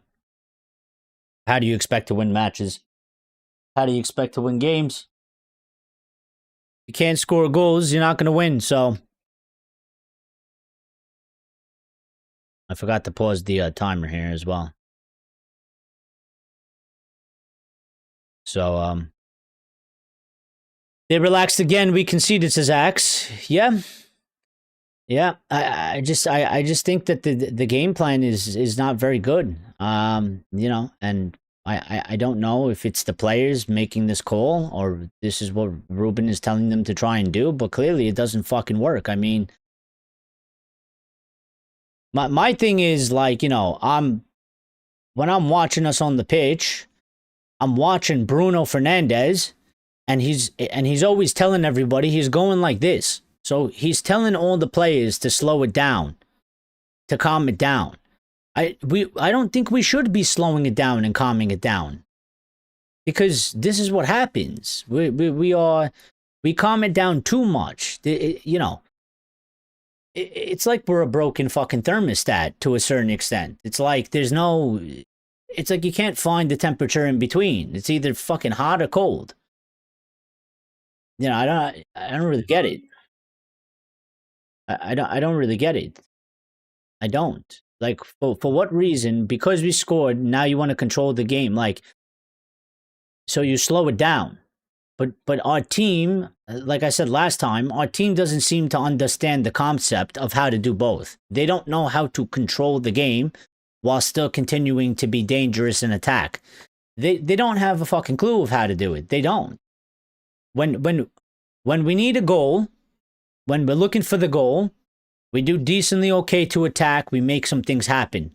When we get the goal, we try to slow it down to control the match and play in our tempo. But then we forget how to attack. And when you forget how to attack, you take the pressure off of the opposition, and they feel better about themselves. They start pushing us, and all the pressure comes onto us. And we do this every single game. Every single game. So, you know, manager and captain out of the team, Amorim's tactics is dog shit, but I've been yelling that ever since his first 30 minutes in charge. Well, they got 45 minutes to figure it out. And I'd be telling them, we need to push more. We need to go forward more. We need to do a lot more. You know, we're not fucking doing anything. We're not doing anything. And we were fortunate to score that goal. We were so fortunate to score that goal because we fucked up the play. I mean, it was a great play. It's the play that you want to see us do a lot more often. It was all one touch. Cas to Mount, Mount to Cunha, Cunha to Bruno, Bruno to was it Mbeumo? Whoever it was, whatever the play was. That's the play you want to see. That's the play that we should be doing almost like every time we try to attack. It should be on a consistent basis. The problem is that we are not consistent in anything that we do other than collapsing matches, giving up leads. We're consistent in all the wrong areas. So the captain is the maestro on the field, and the maestro is not good. No, they score and they already feel like winners, hence they try less. Nah, they don't. I'm telling you, you could clearly see it. We score the goal, and what they try to do is they try to retain more possession of the ball so that we don't, because obviously the clear idea is you're up 1-0. The other team is going to have to come chase now. So what you want to do, which on paper it makes sense, but if you can't execute it, it's not a very good fucking plan, is it? The idea is you control the tempo of the match, you retain more possession, you don't give the ball away cheaply to the opposition so that they have the ball less in their feet, which means that they can do less things with it. But when we do it, we then stop attacking. And when you stop attacking, it flips around on you. So I don't... It's not that they think that they already won. It's not. It's clearly that they're trying to dictate and control the tempo of the match, keep the possession in their hands, so the opposition has less of an opportunity to do something with the ball. But if you don't go forward while you're doing that, if you don't continue to create and threaten the opposition, then they're not going to feel the pressure. And exactly what's going to happen is exactly what happened, where we're going to end up getting pinned back in our half. The pressure is going to come onto us, and eventually, because we don't have the bottle for it, we're going to concede a goal, which is literally what happens every time. It happens in every single match. Every single match. And again, it could very well be Ruben, and this is how he's preparing the team, which in that case, it's shit. Or the captain and the players are not able to do both sides. Because again, when you watch the match, watch Bruno Fernandes and watch him go like this for half the match. He's telling all his teammates, slow it down. Slow it down. Meanwhile, every Manchester United fan in the world is telling them to speed it up and play more attacking. So, and I know the captain is an extension of the manager, but I've always said also, when you're on the pitch and you're playing, you got to make executive calls sometimes. So, if it's coming from him, he's wrong as well. You know, I don't know if it's in the preparation leading up to the week, and this is what he wants them to do. I don't know if he's basically trying to tell them, listen, if we go up, try to hold more possession of it. But obviously, clearly, I think he would tell them to continue to try and create chances. I don't think he necessarily wants his team to score one goal. But then as the manager, when you see this, you have to fucking readjust it, because there's been too many examples of this. I mean, we've seen this how many times? In that they clearly, in my opinion, they can't seem to do both sides. They can't. It's either be attacking and be open and not control the match, or slow it down, control the match a little bit more in terms of making 5-yard passes and not really doing anything with it going forward. There's no balance to the team. There's no balance. It's one side or the other side. So, under Amorim, we control nothing. Well, I mean, we have possession. Some people would classify that as controlling, but we've conceded a goal, so we haven't controlled the match, have we? In terms of we let them score. We were 1-0 up.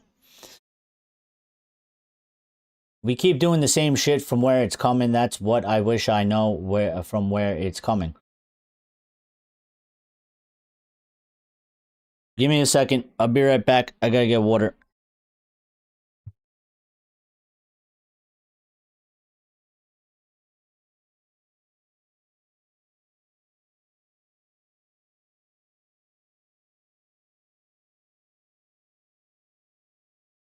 Ghost in my chair, it's moving.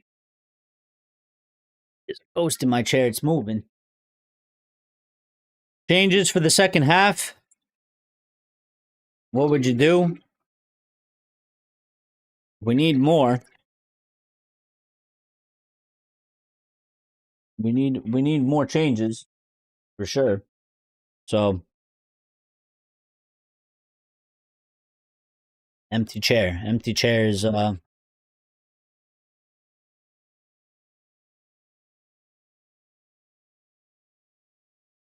empty chair. There'll be an empty chair here. If we don't get 3 points, there'll be an empty chair. Permanently. I'll tell you that much. Changes for the second half. What changes would you make? If you're just jumping in now, make sure you're smashing the like button. Get that done, people. It is important. If you're new and you enjoy the content, subscribe. Hit the notification bell icon. Manchester United Wolves 1-1 at halftime. We've let them score. They haven't scored in over 8 hours of Premier League play. Everybody said that it was going to be us to do it, and we've been proven right in that fact. Sadly, just give me a second because I gotta put out a tweet for the I gotta put out a tweet for the live, and then I will tell you what I would do coming out in the second half and what changes I would make.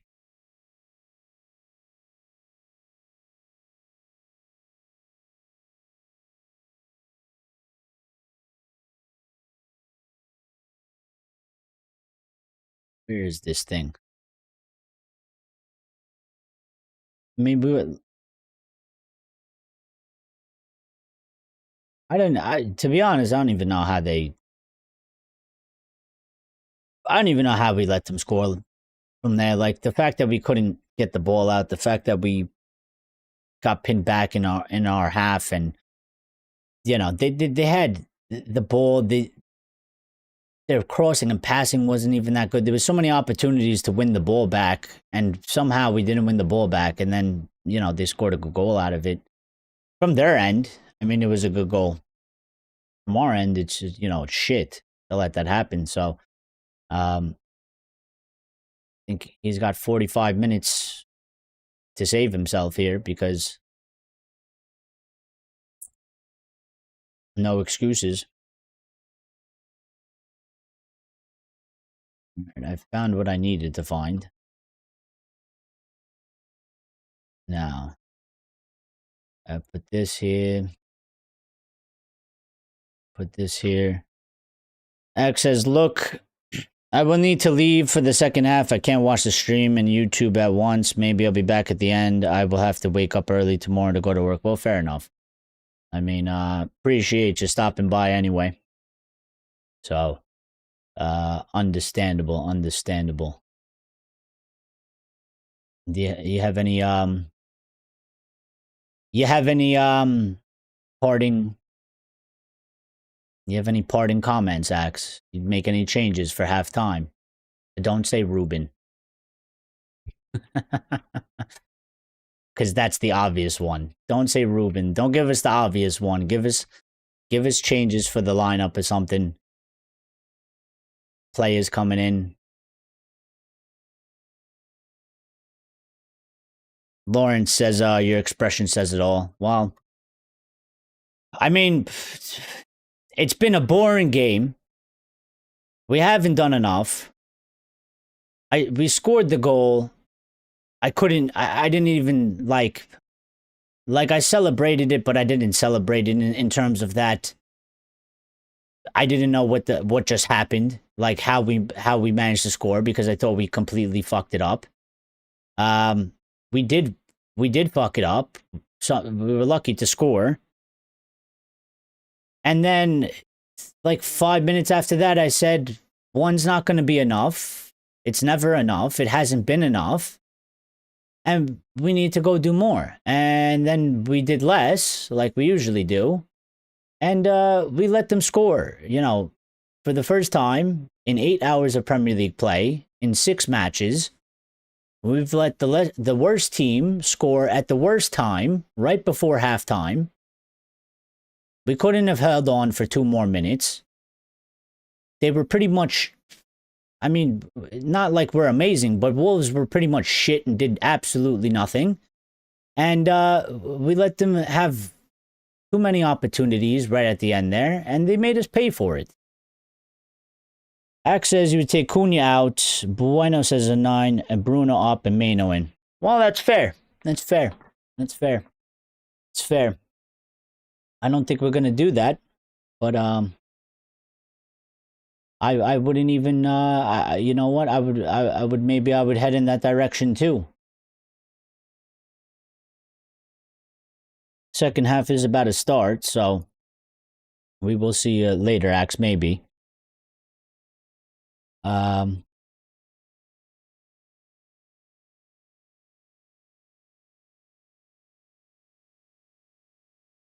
Get this up on the screen. Let me get this up on the screen. Second half is underway. Or at least I thought it was underway, but they have to retick the kickoff. Lawrence says it was a pen too. He had lots of time to get his arm out of the way, the defender, but we're embarrassing, no doubt. Well, yeah, I mean, I think it was sort of a fair thing to 48-54. I got to restart the clock. I mean, I think it was a shout. They looked at it fairly quickly. I feel like if it was the other way around, they probably would have spent a good 5 to 10 minutes looking at it, and then they would have gave a penalty against us. But listen, again, no excuses. We haven't done enough. We've taken our foot off the gas pedal again after we scored a goal, and we almost completely fucked it up. And you know, these things do happen in matches. That's why we have to do what we have to do, you know, to put ourselves in the best possible position to avoid all the bullshit. You know, if the referee doesn't give us a call, you know, make it happen for ourselves. Actually create more and score more goals. That way, when the ref tries or VAR tries to fuck us over or something like to that nature of effect, it doesn't matter because we've done our job and we've put the ball into the net 3 times, and the ref and VAR and everybody else can go, you know, fuck off. But we don't do that, do we? We constantly leave ourselves in positions to get fucked. So, Ahmad here. Cunha takes a shot. I think it didn't take a deflection. Well, we seem like maybe we've come out and that was a really bad shot by Cunha. Well, we're trying to give the appearance of we're trying to come out stronger. Let's see how long that sustains itself for. Clock will restart once I get my time synced up here, so.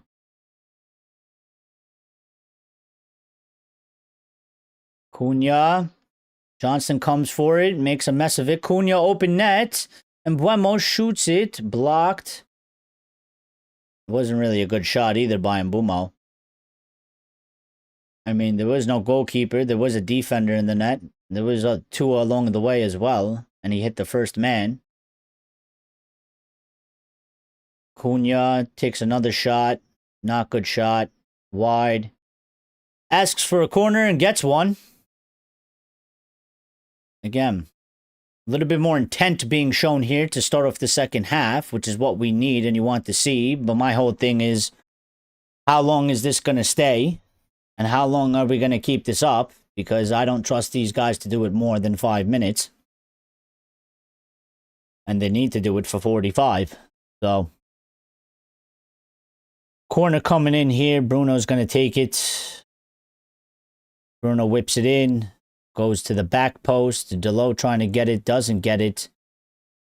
Wolves get it. And Mbeumo picks it up, though. And now it's in the feet of Maz. Ahmad here on the midfield line with Maz. Ahmad, weird touch. Does a little circle. Gets away from his opponent.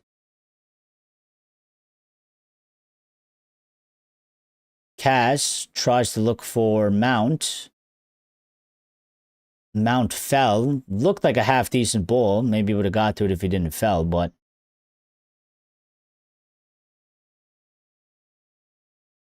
need Cunha to convert if possible for confidence. So important to us in the coming weeks as a goal scorer. Yeah, I mean, listen, you know, for Cunha, but I mean, just in general, I mean, for us, you know, so, just in general for us, you know, confidence booster for everybody, the whole team, including him. And we need a goal. And I'll tell you what, I'll tell you again, we need to score 2, because 1 is not going to be enough, just like how it wasn't enough the first time. Good ball by Mount here, and Mbeumo, 1v1, looking for Cunha. Cunha's in here. Cunha. Ah, man. I don't know what he's asking for, but he fucking lost it. He lost it. That was the opportunity. Mount with a brilliant ball. And Mbeumo, it was a little bit, got stuck under his feet. He did well to give it to Cunha and pass it on. And Cunha just couldn't get out of his feet. Defender got onto him. I think he's asking for a penalty, but you're never getting a penalty there, Cunha. You should know better.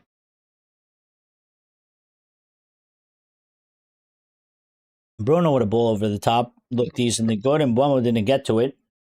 And Johnson clears it for a Manchester United throw-in. See, this is the thing, like, what they're doing right now, this intent, and maybe Wolves are helping us, because maybe Wolves' whole thing is, you know, they're shit, and don't concede again, and try and hit us on a counter or something like that. But what we're doing now, this should be as soon as it's 0:01 on the clock, and this should be continuing the whole time through 95 plus minutes. Shaw, another good tackle. I tell you what, I don't know. Like, Shaw's been doing good. Delo's here. He's through. He's going to square it to Mbeumo, and Mbeumo puts it into the back of the net. He might be offsides, though. But if he's not... Manchester United have retaken the lead here. We're going to wait to see what VAR says. But we've done what I've been saying that we need to do. Be direct. We picked up the ball. We didn't dilly-dally. We didn't pass it backwards. We didn't slow down. We went forward. It was literally 2 passes, and we've put the ball into the back of the net. I don't know how fucking hard that is. You know, who put that ball through? He's offsides. Is he offsides? I think Delo was offsides. Cunha sends it to Delo. Good pass. And Delo with a good pass to Mbeumo. I think Delo is offsides. The pass from Delo to Mbeumo was onsides, but I think Delo was offsides. They're not talking about it. I'm waiting to see. I think they're waiting for VAR to make the call. It's been checked. It's complete. And the goal has been given. So let's go. I don't know. That looked off to me. But I don't really give a shit. Get the ball in the back of the net and get 3 points. Bellegarde is still on the floor. So perfect time for me to change the score. 2-1 Manchester United. Exactly what we needed.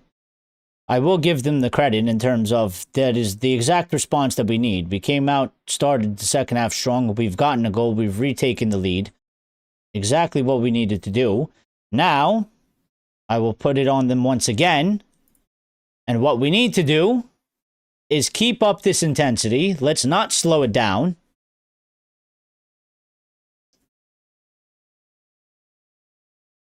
Let's not slow it down. Let's go get another 1 or 2. Let's put the match away.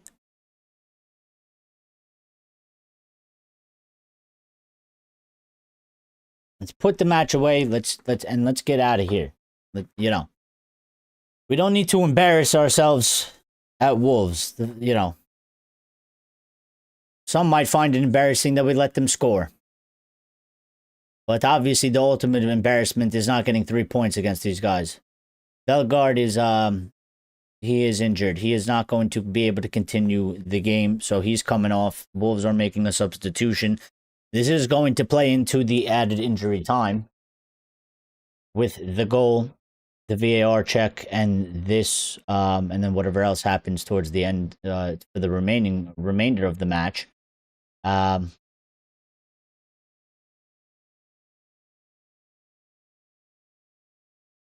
And he was their goal scorer. I mean, listen, it was a good goal for them. Good take, but for us, the fact that we couldn't get the ball back, the fact that we just let them continue to get opportunities in that period, I mean, that was shit. So we rectified ourselves a little bit here. Let's see if we keep the pressure on. We got to. We need to be more direct. We need to not slow it down. They are looking quite open. Ahmad's here driving. He's driving in, going in. Dispossessed right on the edge of the box. The Wolves are going to try. I really do like Luke Shaw's intensity. He's going into tackles hard. He's showing, you know, strength. I think Luke Shaw has been doing quite a good job in sort of that aspect. You know, I think Luke Shaw has been doing a good job. So some people just, they don't like him because of, you know, sort of past things that have happened. But I think in this period that he's been playing, he's been doing good for us. So he's sort of showing that experience of a leadership back there in terms of being an experienced player.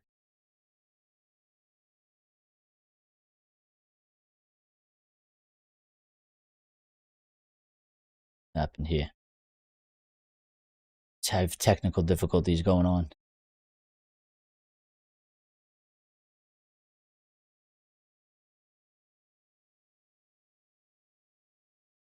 I closing my mouth. I'm surprised. I kind of want to see that again because I really thought that Delo was offsides, but it doesn't seem like. Apparently, he wasn't. But when I saw the replay, I thought Delo was offsides on that ball. So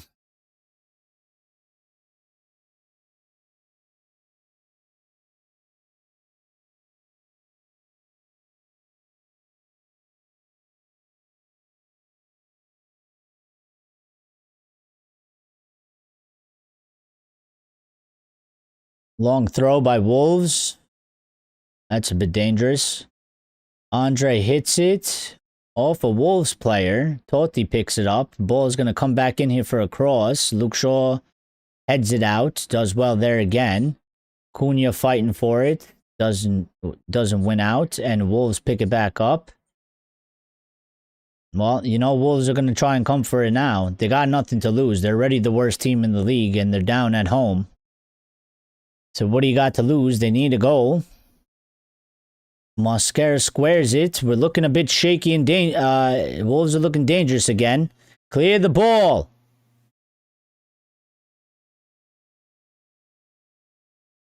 They still have it. The same shit is happening that it happened to their first goal. We cannot get the ball. We cannot get it out. We are pinned back in our half again right now. We're doing all right, decently well to defend, but we're not doing anything good to release this pressure that they're putting on us right now. Long throw coming in again into the box. Casemiro wins the header, but they retain possession. Cross comes in, finds nobody, and goes for a goal kick. And there you go.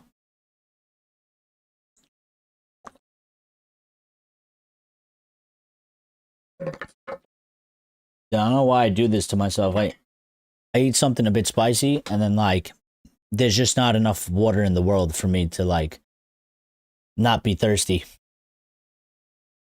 You know. 61% possession, Manchester United. 19 shots. 7 shots on goal for Manchester United. 2 goals. To Wolves, 1 shot on goal and 1 goal. That kind of sums up our team, you know. Opposition has 1 shot on goal. They have 1 goal. Can't be happening. Mbeumo here. Lays it off for Cunha. Cunha's shot. Deflected and blocked. Picked up by Wolves. They send it long. Heaven does well. But sends it out for a throw-in. So Wolves throw-in. Again. I'm telling you now. If we can't keep up that pressure that we showed in the initial start to the second half, and we take our foot off the brake, like we did in the first half, they're going to score a goal on us.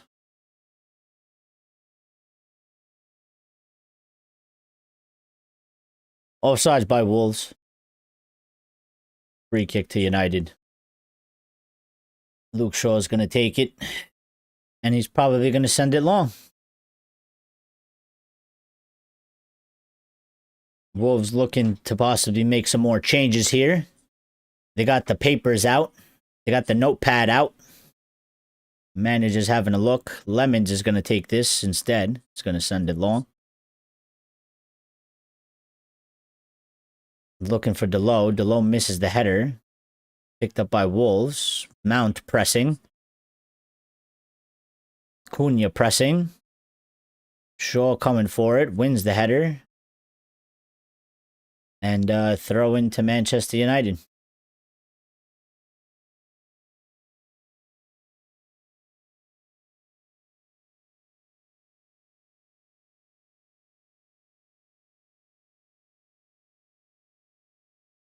Below. Finds Cunha with a lot of space. Cunha trying to find Mbeumo. Mbeumo offside. I thought Mbeumo was fouled there. I thought we got a foul out of that, but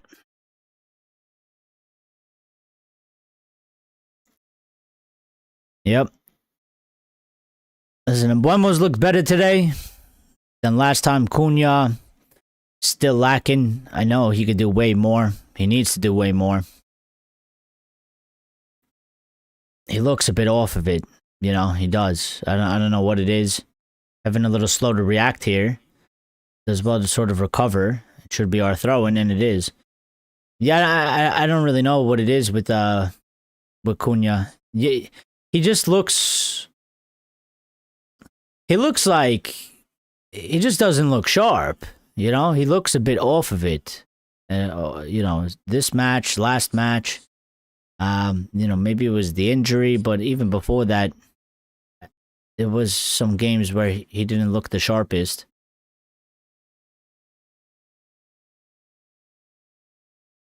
There's definitely more levels in there for him, but Manchester United, Bruno driving, and Mbeumo to his left, Diallo to his right. He passes it to Ahmad. Ahmad back to Bruno. Bruno takes a shot. And blocked by Wolves again. I'm so sick and tired of watching our fucking shots get blocked, man. Bruno with a beautiful ball to Mount. Is Mount onside? I think he's on. That was a good goal. We've gotten another one. Let's go get another one. 3-1 to Manchester United. Good ball by Bruno Fernandes into Mason Mount. Good finish by Mason Mount. We will take that all day. All day. All day. Let's see the replay. Let's make sure. The linesman didn't put his flag up, but Bruno took a shot here. It got blocked. He was on the ground. Maz picked it up, gave it back to Bruno, and Bruno, with a nice cross, is onside, onside. Beautiful goal. Beautiful goal. Beautiful pass. Beautiful shot by Mason Mount. One touch. Volley in the box. Unmarked. Puts it in the corner. No chance of saving it. And this is what you want to see from the team. I don't know why it's always a struggle to get here. But I'll keep the same energy. Ruben wiping the sweat off his neck there. Relieved man, Ruben Amorim. And I think some Manchester United fans out there are relieved as well. But, yeah, like...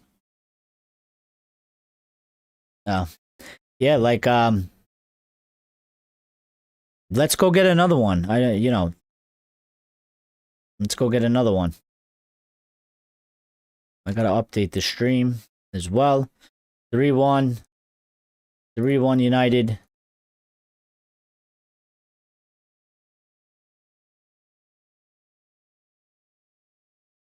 Gotta edit the stream title. Oh my god, I put it in the wrong. I'm an idiot. I put the stream title in the wrong.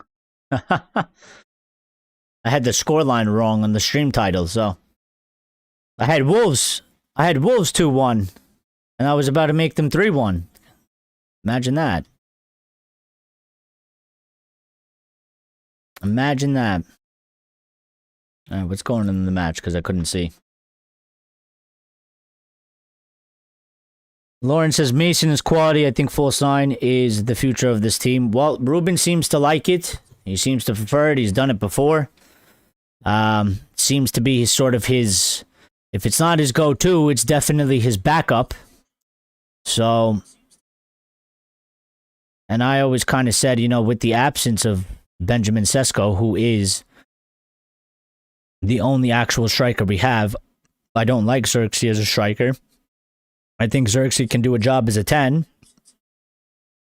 But, you know what? I think I'd probably maybe actually just prefer doing this false 9 if we don't have Sesko. Or if you're not going to go with Sesko, I think I'd probably prefer this false 9 thing than watching Xerxes play striker. So, I mean, listen, Mount helps because he has IQ.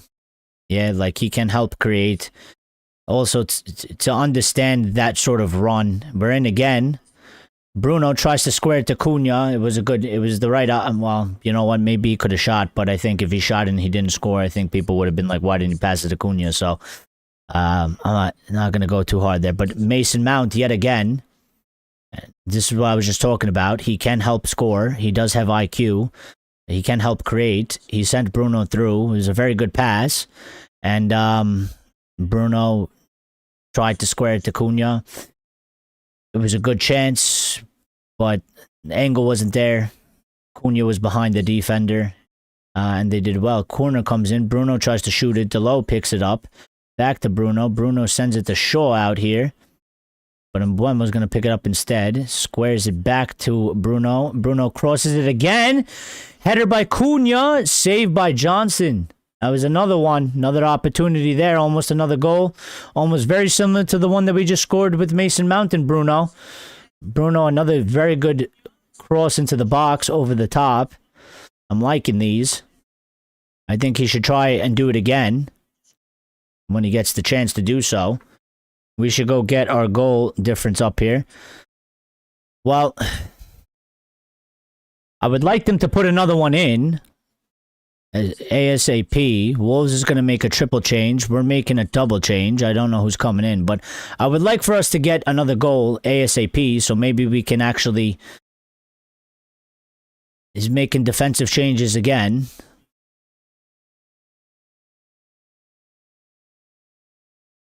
So we'll see how that goes. He's bringing on apparently Lisandro and Yoro. Cunha here, dispossessed in the Wolves box, cleared out of the box. Well, I would like for us to get another goal so we could have 3, and then he really has no excuses to not put on the likes of people like Kobe, and maybe you could even get Shea Lacey on. You know, and maybe put on Maybe get on Xerxes as a sub for Cunha, let him play in the 10. I'd like to see Xerxes play there. But, I think Ruben being Ruben, the team has scored 3. I think he wants another one, and I don't think he's going to be too comfortable with the 2-goal lead, even though it is Wolves. So, Lenny is coming on here. Maz is coming off. Again, I don't know what this is with Maz. Like, can he not give us 90 minutes anymore? Does he have some sort of a fitness thing? Aiden Heaven is coming off as well.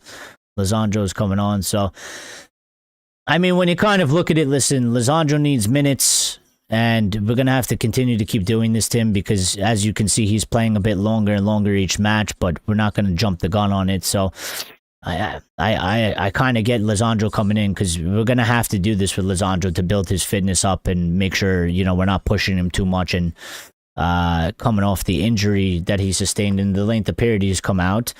But, you know, he's taken out Maz, and this is the whole thing again, like,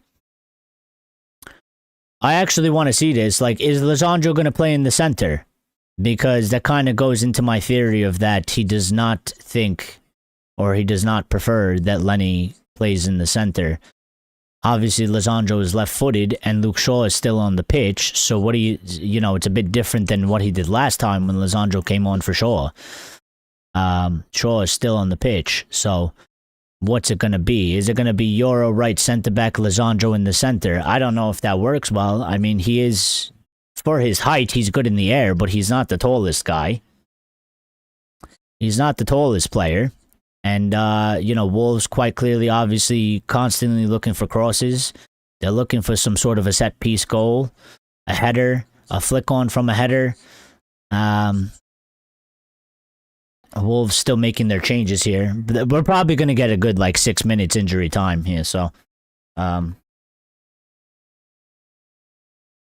think Wolves are going to... I think Wolves are trying to push more forward and be more attacking. You know, they don't really have, again, they're down by 2 now. They don't really have much to lose. They are the worst team in the Premier League. They do need points. They need to try and get at least, at very least, a draw for their sake. And you really got no option but to go for it right now. So, all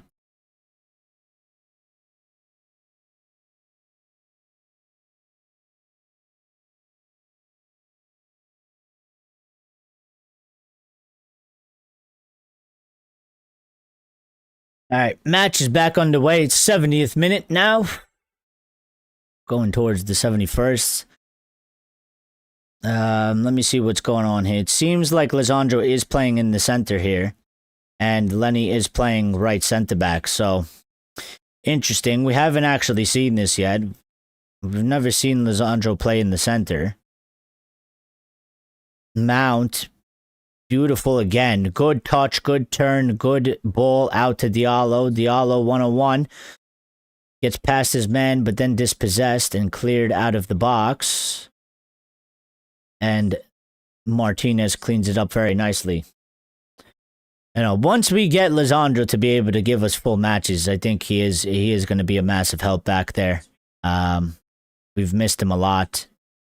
It's almost like a new signing. I know people hate that term because it's been used for such bad circumstances at Manchester United in the past, but it really is. I mean, him being missing the way he was missing for so long, and not being able to see him, you know.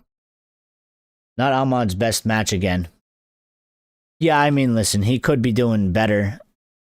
At the very least, what I'd like to see him to do, listen, not every match is going to be your match. But at the minimum, what I'd like to see from Ahmad is to continue to try and beat the men, be confident, you know, really just have a go at them. If it doesn't come off, it doesn't come off. It happens. It happens to the best, you know. But what I don't want to see from him is not taking on people, not trying to beat them, turning around and passing the ball backwards. You know, that's what I don't want to see. At the very least, continue to make forward runs, continue to try and take on the defenders. If it doesn't come off for you, it doesn't come off for you. These things happen in matches. But I think there's a difference between it not coming off for you and you sort of continuing to try to be positive, and you not having a very good match, and then also like being very negative in the way you're like going about the game in terms of not trying to beat men and just like admitting that you have been bested and you just turn around and pass the ball off to somebody else. Johnny says 3-1 up against the worst team in the league, and he still doesn't bring any attacking talents on. It actually boils my blood. He doesn't understand United. Well,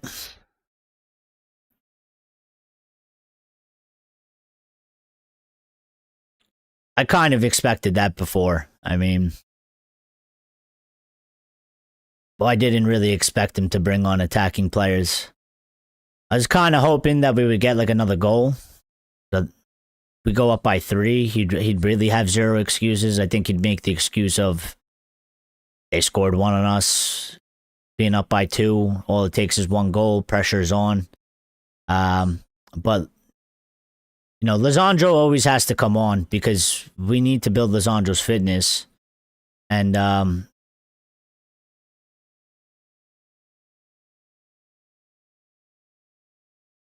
I guess you're going to bring on Lisandro. You're not going to play him on the right. You got to play him in the center. You could have kept Maz on, I guess, but I don't know. I don't know.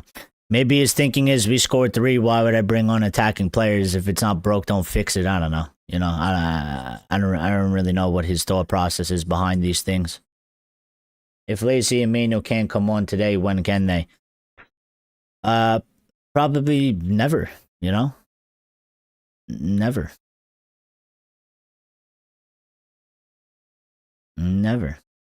Or maybe, well, listen, Lacey, Lacey, I think Lacey is there because, like, if Sesko is available, I don't think Lacey's there. I think Lacey's here because we're going to lose Mbeumo, we're going to lose Maz. And he's probably going about it as, like, just bringing this kid through, like, sort of the processes, but he's not looking to give him an opportunity, is he? Maybe he feels like he's going to be forced into having to use him when these players leave for AFCON, but Diallo, Ahmad, trickery, he needed to do something there. A bit too much from Ahmad.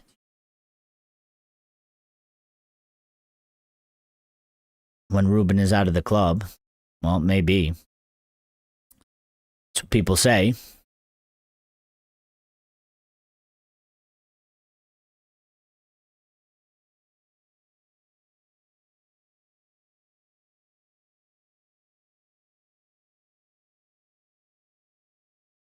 Have we gotten a foul?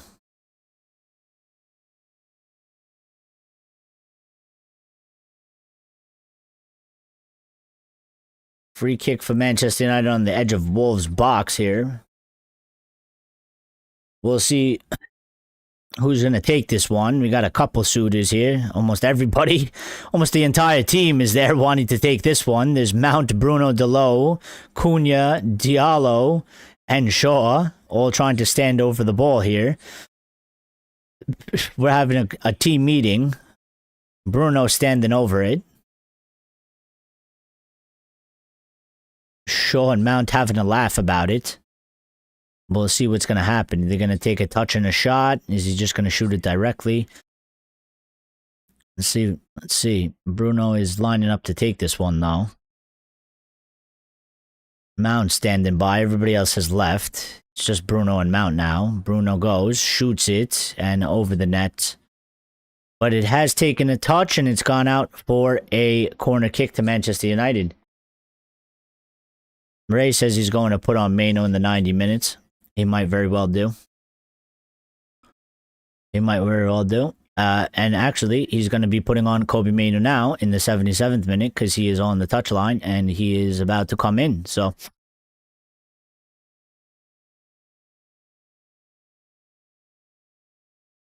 Maino is coming on for Cass here. Well, you might not like it, but And he might not be happy, but I'll say, at the very least, he's coming onto the pitch here. Huge cheer from the fans. I hope.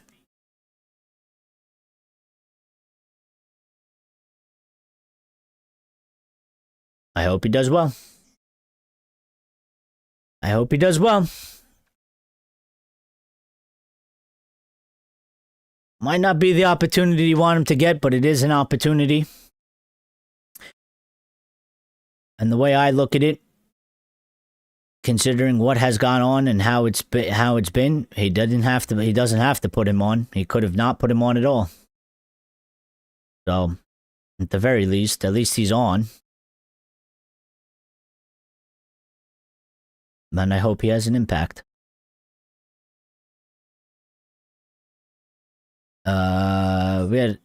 There's a check for maybe a handball. VAR looking at it here. Referee told him to delay. Ahmad with a shot. I don't know if that's a handball.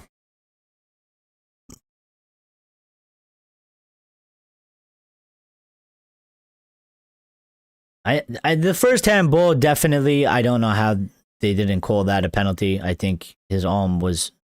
He made himself slightly bigger.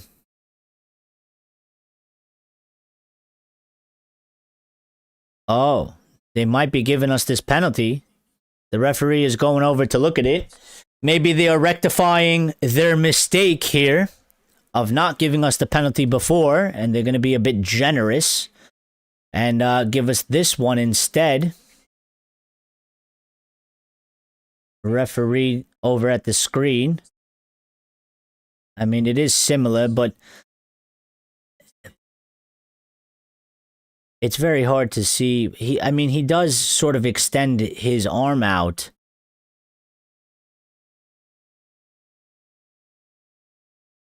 It is a bit hard to see because the player was blocking it. Referee.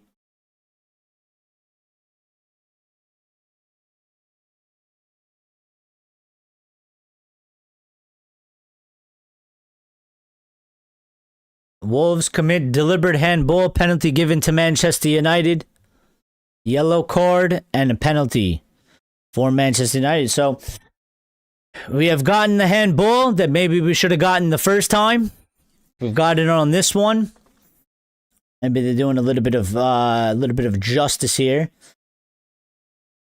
I mean, he did move his arm in a way that it would be considered sort of deliberate in that he made himself bigger and then it did strike him on the arm. Now, I think the first one was way worse than this one. And I would definitely have given it for the first one. And maybe I wouldn't have given it for this one, but you know what? Somewhere we should have gotten a penalty, and if we get it now, then so be it. Whatever. Bruno is going to obviously take it. He is still the penalty kick taker. He's missed a couple. As of late, he has the opportunity to send Manchester United up by 3 goals here. And hopefully he does just that. Takes a deep breath there. Come on, do your job. Put it in the net. Winds up for it, shoots it, and it's in.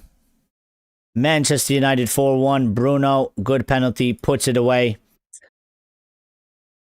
It's a shame because we could have just probably had, a clean sheet.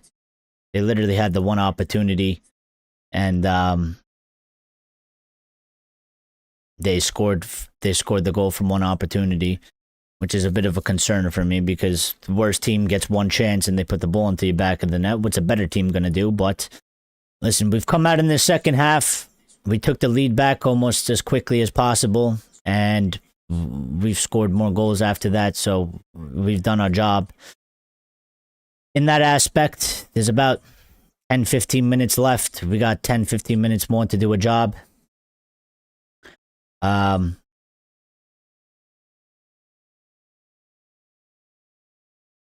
yeah. We will be live after the match. We're going to discuss the match. We're going to break it down. We'll give some player ratings. We'll do some, Wolves fans are absolutely depressed here. Got a lady on my screen. She's not even looking at the pitch. Yeah, we will do the Red Devil recap once this match ends. We'll do some player ratings. I'm finally getting what seems like, well, I shouldn't say this until it happens, so, because again, with these guys, you just never know. You just never know. Lauren says about 3 handballs there in one go. Not even for the match. Xerxes coming on. Dorgu is coming on. Delo is coming off. Mason Mount is coming off. At this point, I mean, fuck it. People want Lacey to come on. Again, I'm telling you, Lacey's only there because if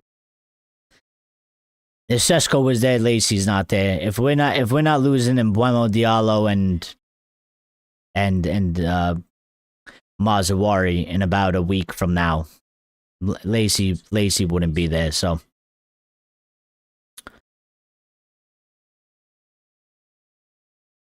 still would have liked to see him come on. I mean, you know, what's the harm in putting on the kid for what? Maybe 10 minutes, maybe less. I mean, VAR is taking a long chunk. I think there's probably going to be about a good 7-8 minutes of injury time here. The substitutions and whatnot. So Lisandro here. Here's Dorgu. Cunha. Back to Dorgu. Dorgu doesn't get there. Yeah, Cunha is a little... He's a bit slow to things right now. He's taking a touch. He's not really aware of his surroundings too much. Like, he's taking too long. It's a lack of sharpness for whatever reason. I don't know. That injury took him out. 2 matches. But, I mean, you know, he's been around for the whole other part of the season, except for that time where he got injured as well. Maybe those back-to-back sort of injuries, start, stop, sort of, you know, has taken him out of his sharpness a bit, so.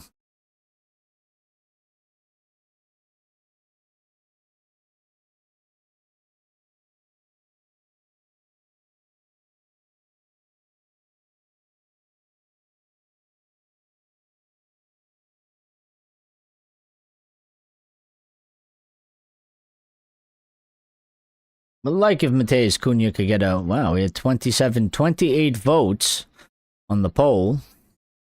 And 79% of people voted for Manchester United to win this match. 7% voted in a loss. And 14% voted in a draw. So we want as many as possible. Commentators talking about we want 5. I'll take 8. I'll take 10. I'll take 12. I don't care. If you could put the ball into the back of the net, I'll take as many as you got. Obviously, we're not going to do that with the amount of time remaining in the game, but...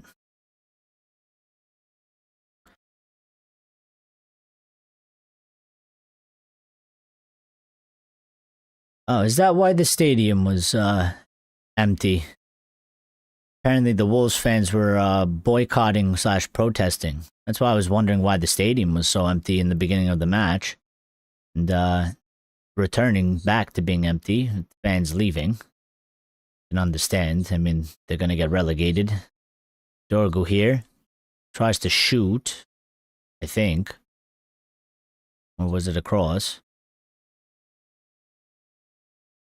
I'd like to see Manu get on the ball a little bit here. Cunha. Xerxes doing well there.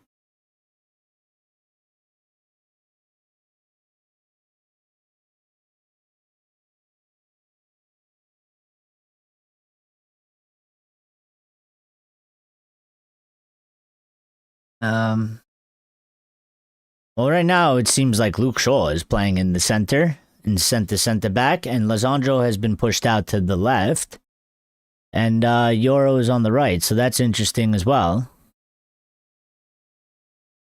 because initially it looked like Martinez was in the center. I think they've changed it here. Meno is playing in sort of the cast position, so he is sort of sitting back. Not pushing up too high. He is sitting behind Bruno. Bruno is the one that's licensed to go forward more. Ahmad, good touch there to Mbeumo. Mbeumo, not so good with making a pass. Euro getting involved here. Yeah, apparently they're saying there's maybe about like 9 minutes injury time. I sort of expected that. I mean, with all these stops, the substitutions, the injury, VAR, there's been quite a lot. So makes sense that there's about another 10 minutes. So listen, I mean, for somebody like Mano or Xerxes, I mean that's good because it's an extra 10 minutes, you know. Mano came on in like the 77th. So could probably get a total of about like 20 something minutes there.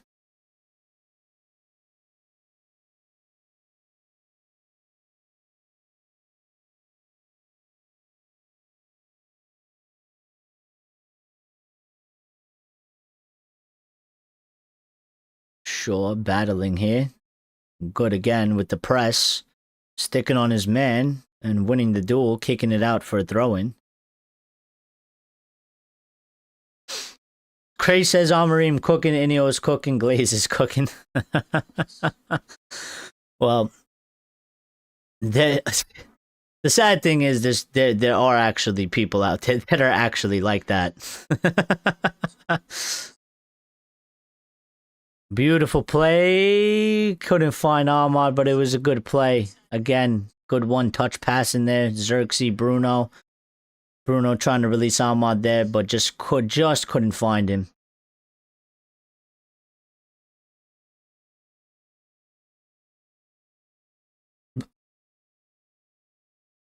The home fans are helping us out here by booing their team. We're joining in with them and booing them as well.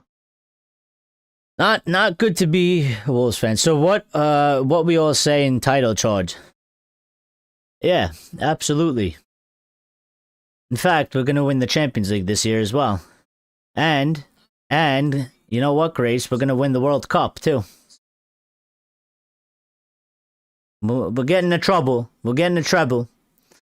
We're winning the league. We're winning the Champions League, and we're winning the World Cup all in the same year, Grace. We are gonna be absolutely cooking. 5 would look good, wouldn't it, if we got our clean sheet against Sunderland? Yeah, I mean, it would have just been nice to add another clean sheet just so we could say we have it. You know, it's still a bit of a concern for me for the fact of that, like I mean, look at them. It's like you don't really need to like have an extensive knowledge of football to understand why Wolves are the worst team in the league. I mean, they're shit. They are like god awful. And the concerning thing for me is that they had one shot. They had one like good opportunity and they scored against us. And that concerns me for the aspect of our team because that can't really be happening. Like, you can't have that sort of aspect in your team if you're going to do something. Because if we played a better opposition and you bring over that ratio, one shot on goal and equals one goal, and then you get somebody that can actually create better and get more opportunities on target, you know, especially with the way we played in the first half, they'd probably have scored more than one on us in the first half. So it's been a good response in the second half. I'm happy that we're getting 3 points here, and we've scored 4. And we went out with more intent, and we didn't stop after we got the second, and we sort of, we had that little initial period, but we continued on from there. But and the Carabao Cup, yes, and the Carabao Cup, we're doing a quad. We are doing a quad. England will literally cook in Mexico in July. Well, I'll be watching, and I'll be supporting both my teams, which will be the USA, of course, but then also England. I am an anomaly of a person, so my other main country never makes it to the World Cup, so. But I've always supported England, and I got to support the United States as well. Even though I know, there's no chance the US can win. So, I'm not one of those people. But I'll still support them. Cunha's gone down. Mbeumo fouls. Got to be a bit careful there. He is on a yellow card. I kind of forgot about that, but I don't think he's going to get a yellow for that.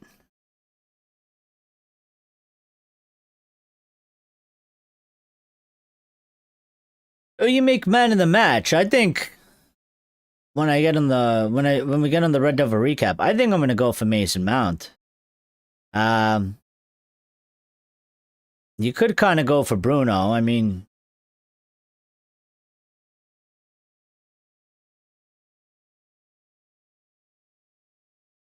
But I think Mason Mount was really good today.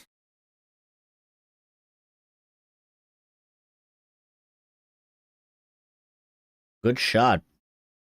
Not that far off from Wolves.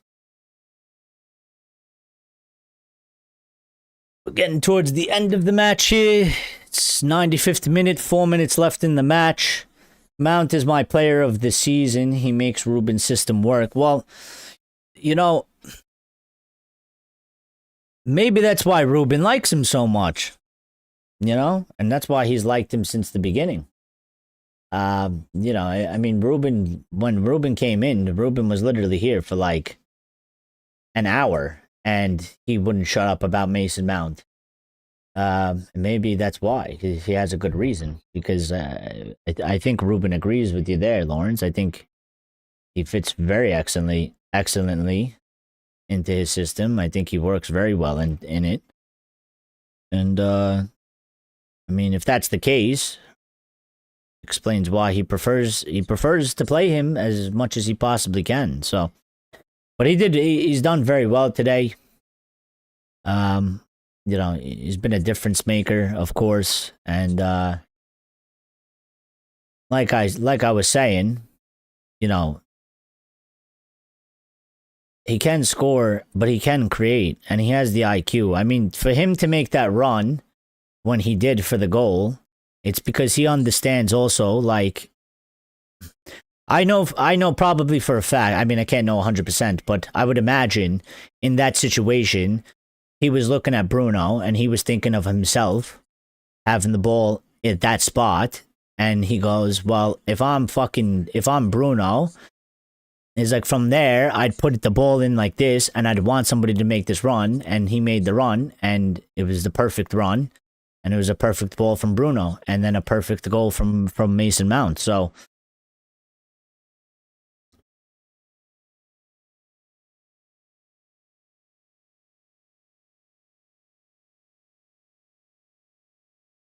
we've just, now is the time where you sort of go into control mode. You can go and hit them for more if you want.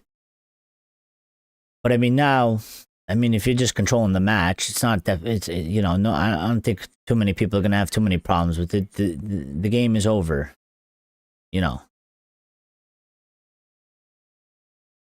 Now is the time where you might want to, just slow it down, relax a little bit in terms of, you don't have to go too crazy. You want to make some sideways passes, slow it down, control the tempo. Wolves are defeated. They're down. They're tired. You're going to frustrate them, make them chase the ball. They obviously need the ball to do things. We have a very comfortable, you know, cushion. And it's basically the end of the match. This is the time where it's okay to sort of do it. Not when you're 1-0 up and there's a lot left of the match to do. You don't want to be doing that sort of thing.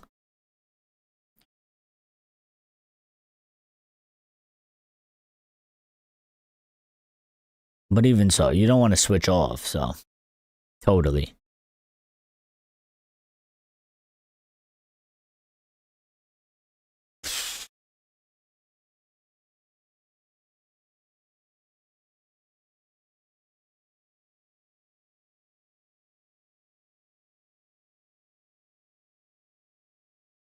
Let's start setting up the live stream for the Red Devil recap, so we could get that underway.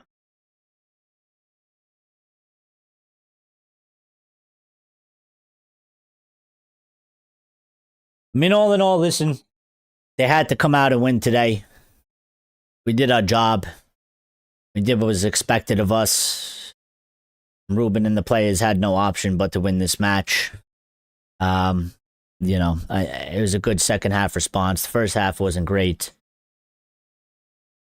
But, you know, we'll talk about it a bit more on the Red Devil recap. Thank you to everybody that's tuned in to this live stream. Bruno Fernandes with 2 goals. And Mbeumo and Mason Mount. Bruno also with an assist. So, I mean, I could see why some people might give man of the match to Bruno. But for me, Mason Mount, I think he had a very good game. And to add a goal onto that. And his passing was great. So, we'll talk about it over there. Stream will be up in about 5-10 minutes or so, and then we'll start and you know, we'll break it down and we'll do our post-match sort of analysis and things like that. So thank you to everybody that's tuned in. Thank you for smashing the like button, greatly appreciated. Thank you to anybody that was new that subscribed. Thank you to everybody that was here watching the match with me and getting involved in the comments as well. Appreciate the support. We will see you in a few minutes over on the Red Devil recap. And yeah, stick tight, hang around. Axe is finally when he is back. Well, Axe, I'm going to set up the other stream, so we'll talk about it over there. But yes, I'll see you in a couple minutes.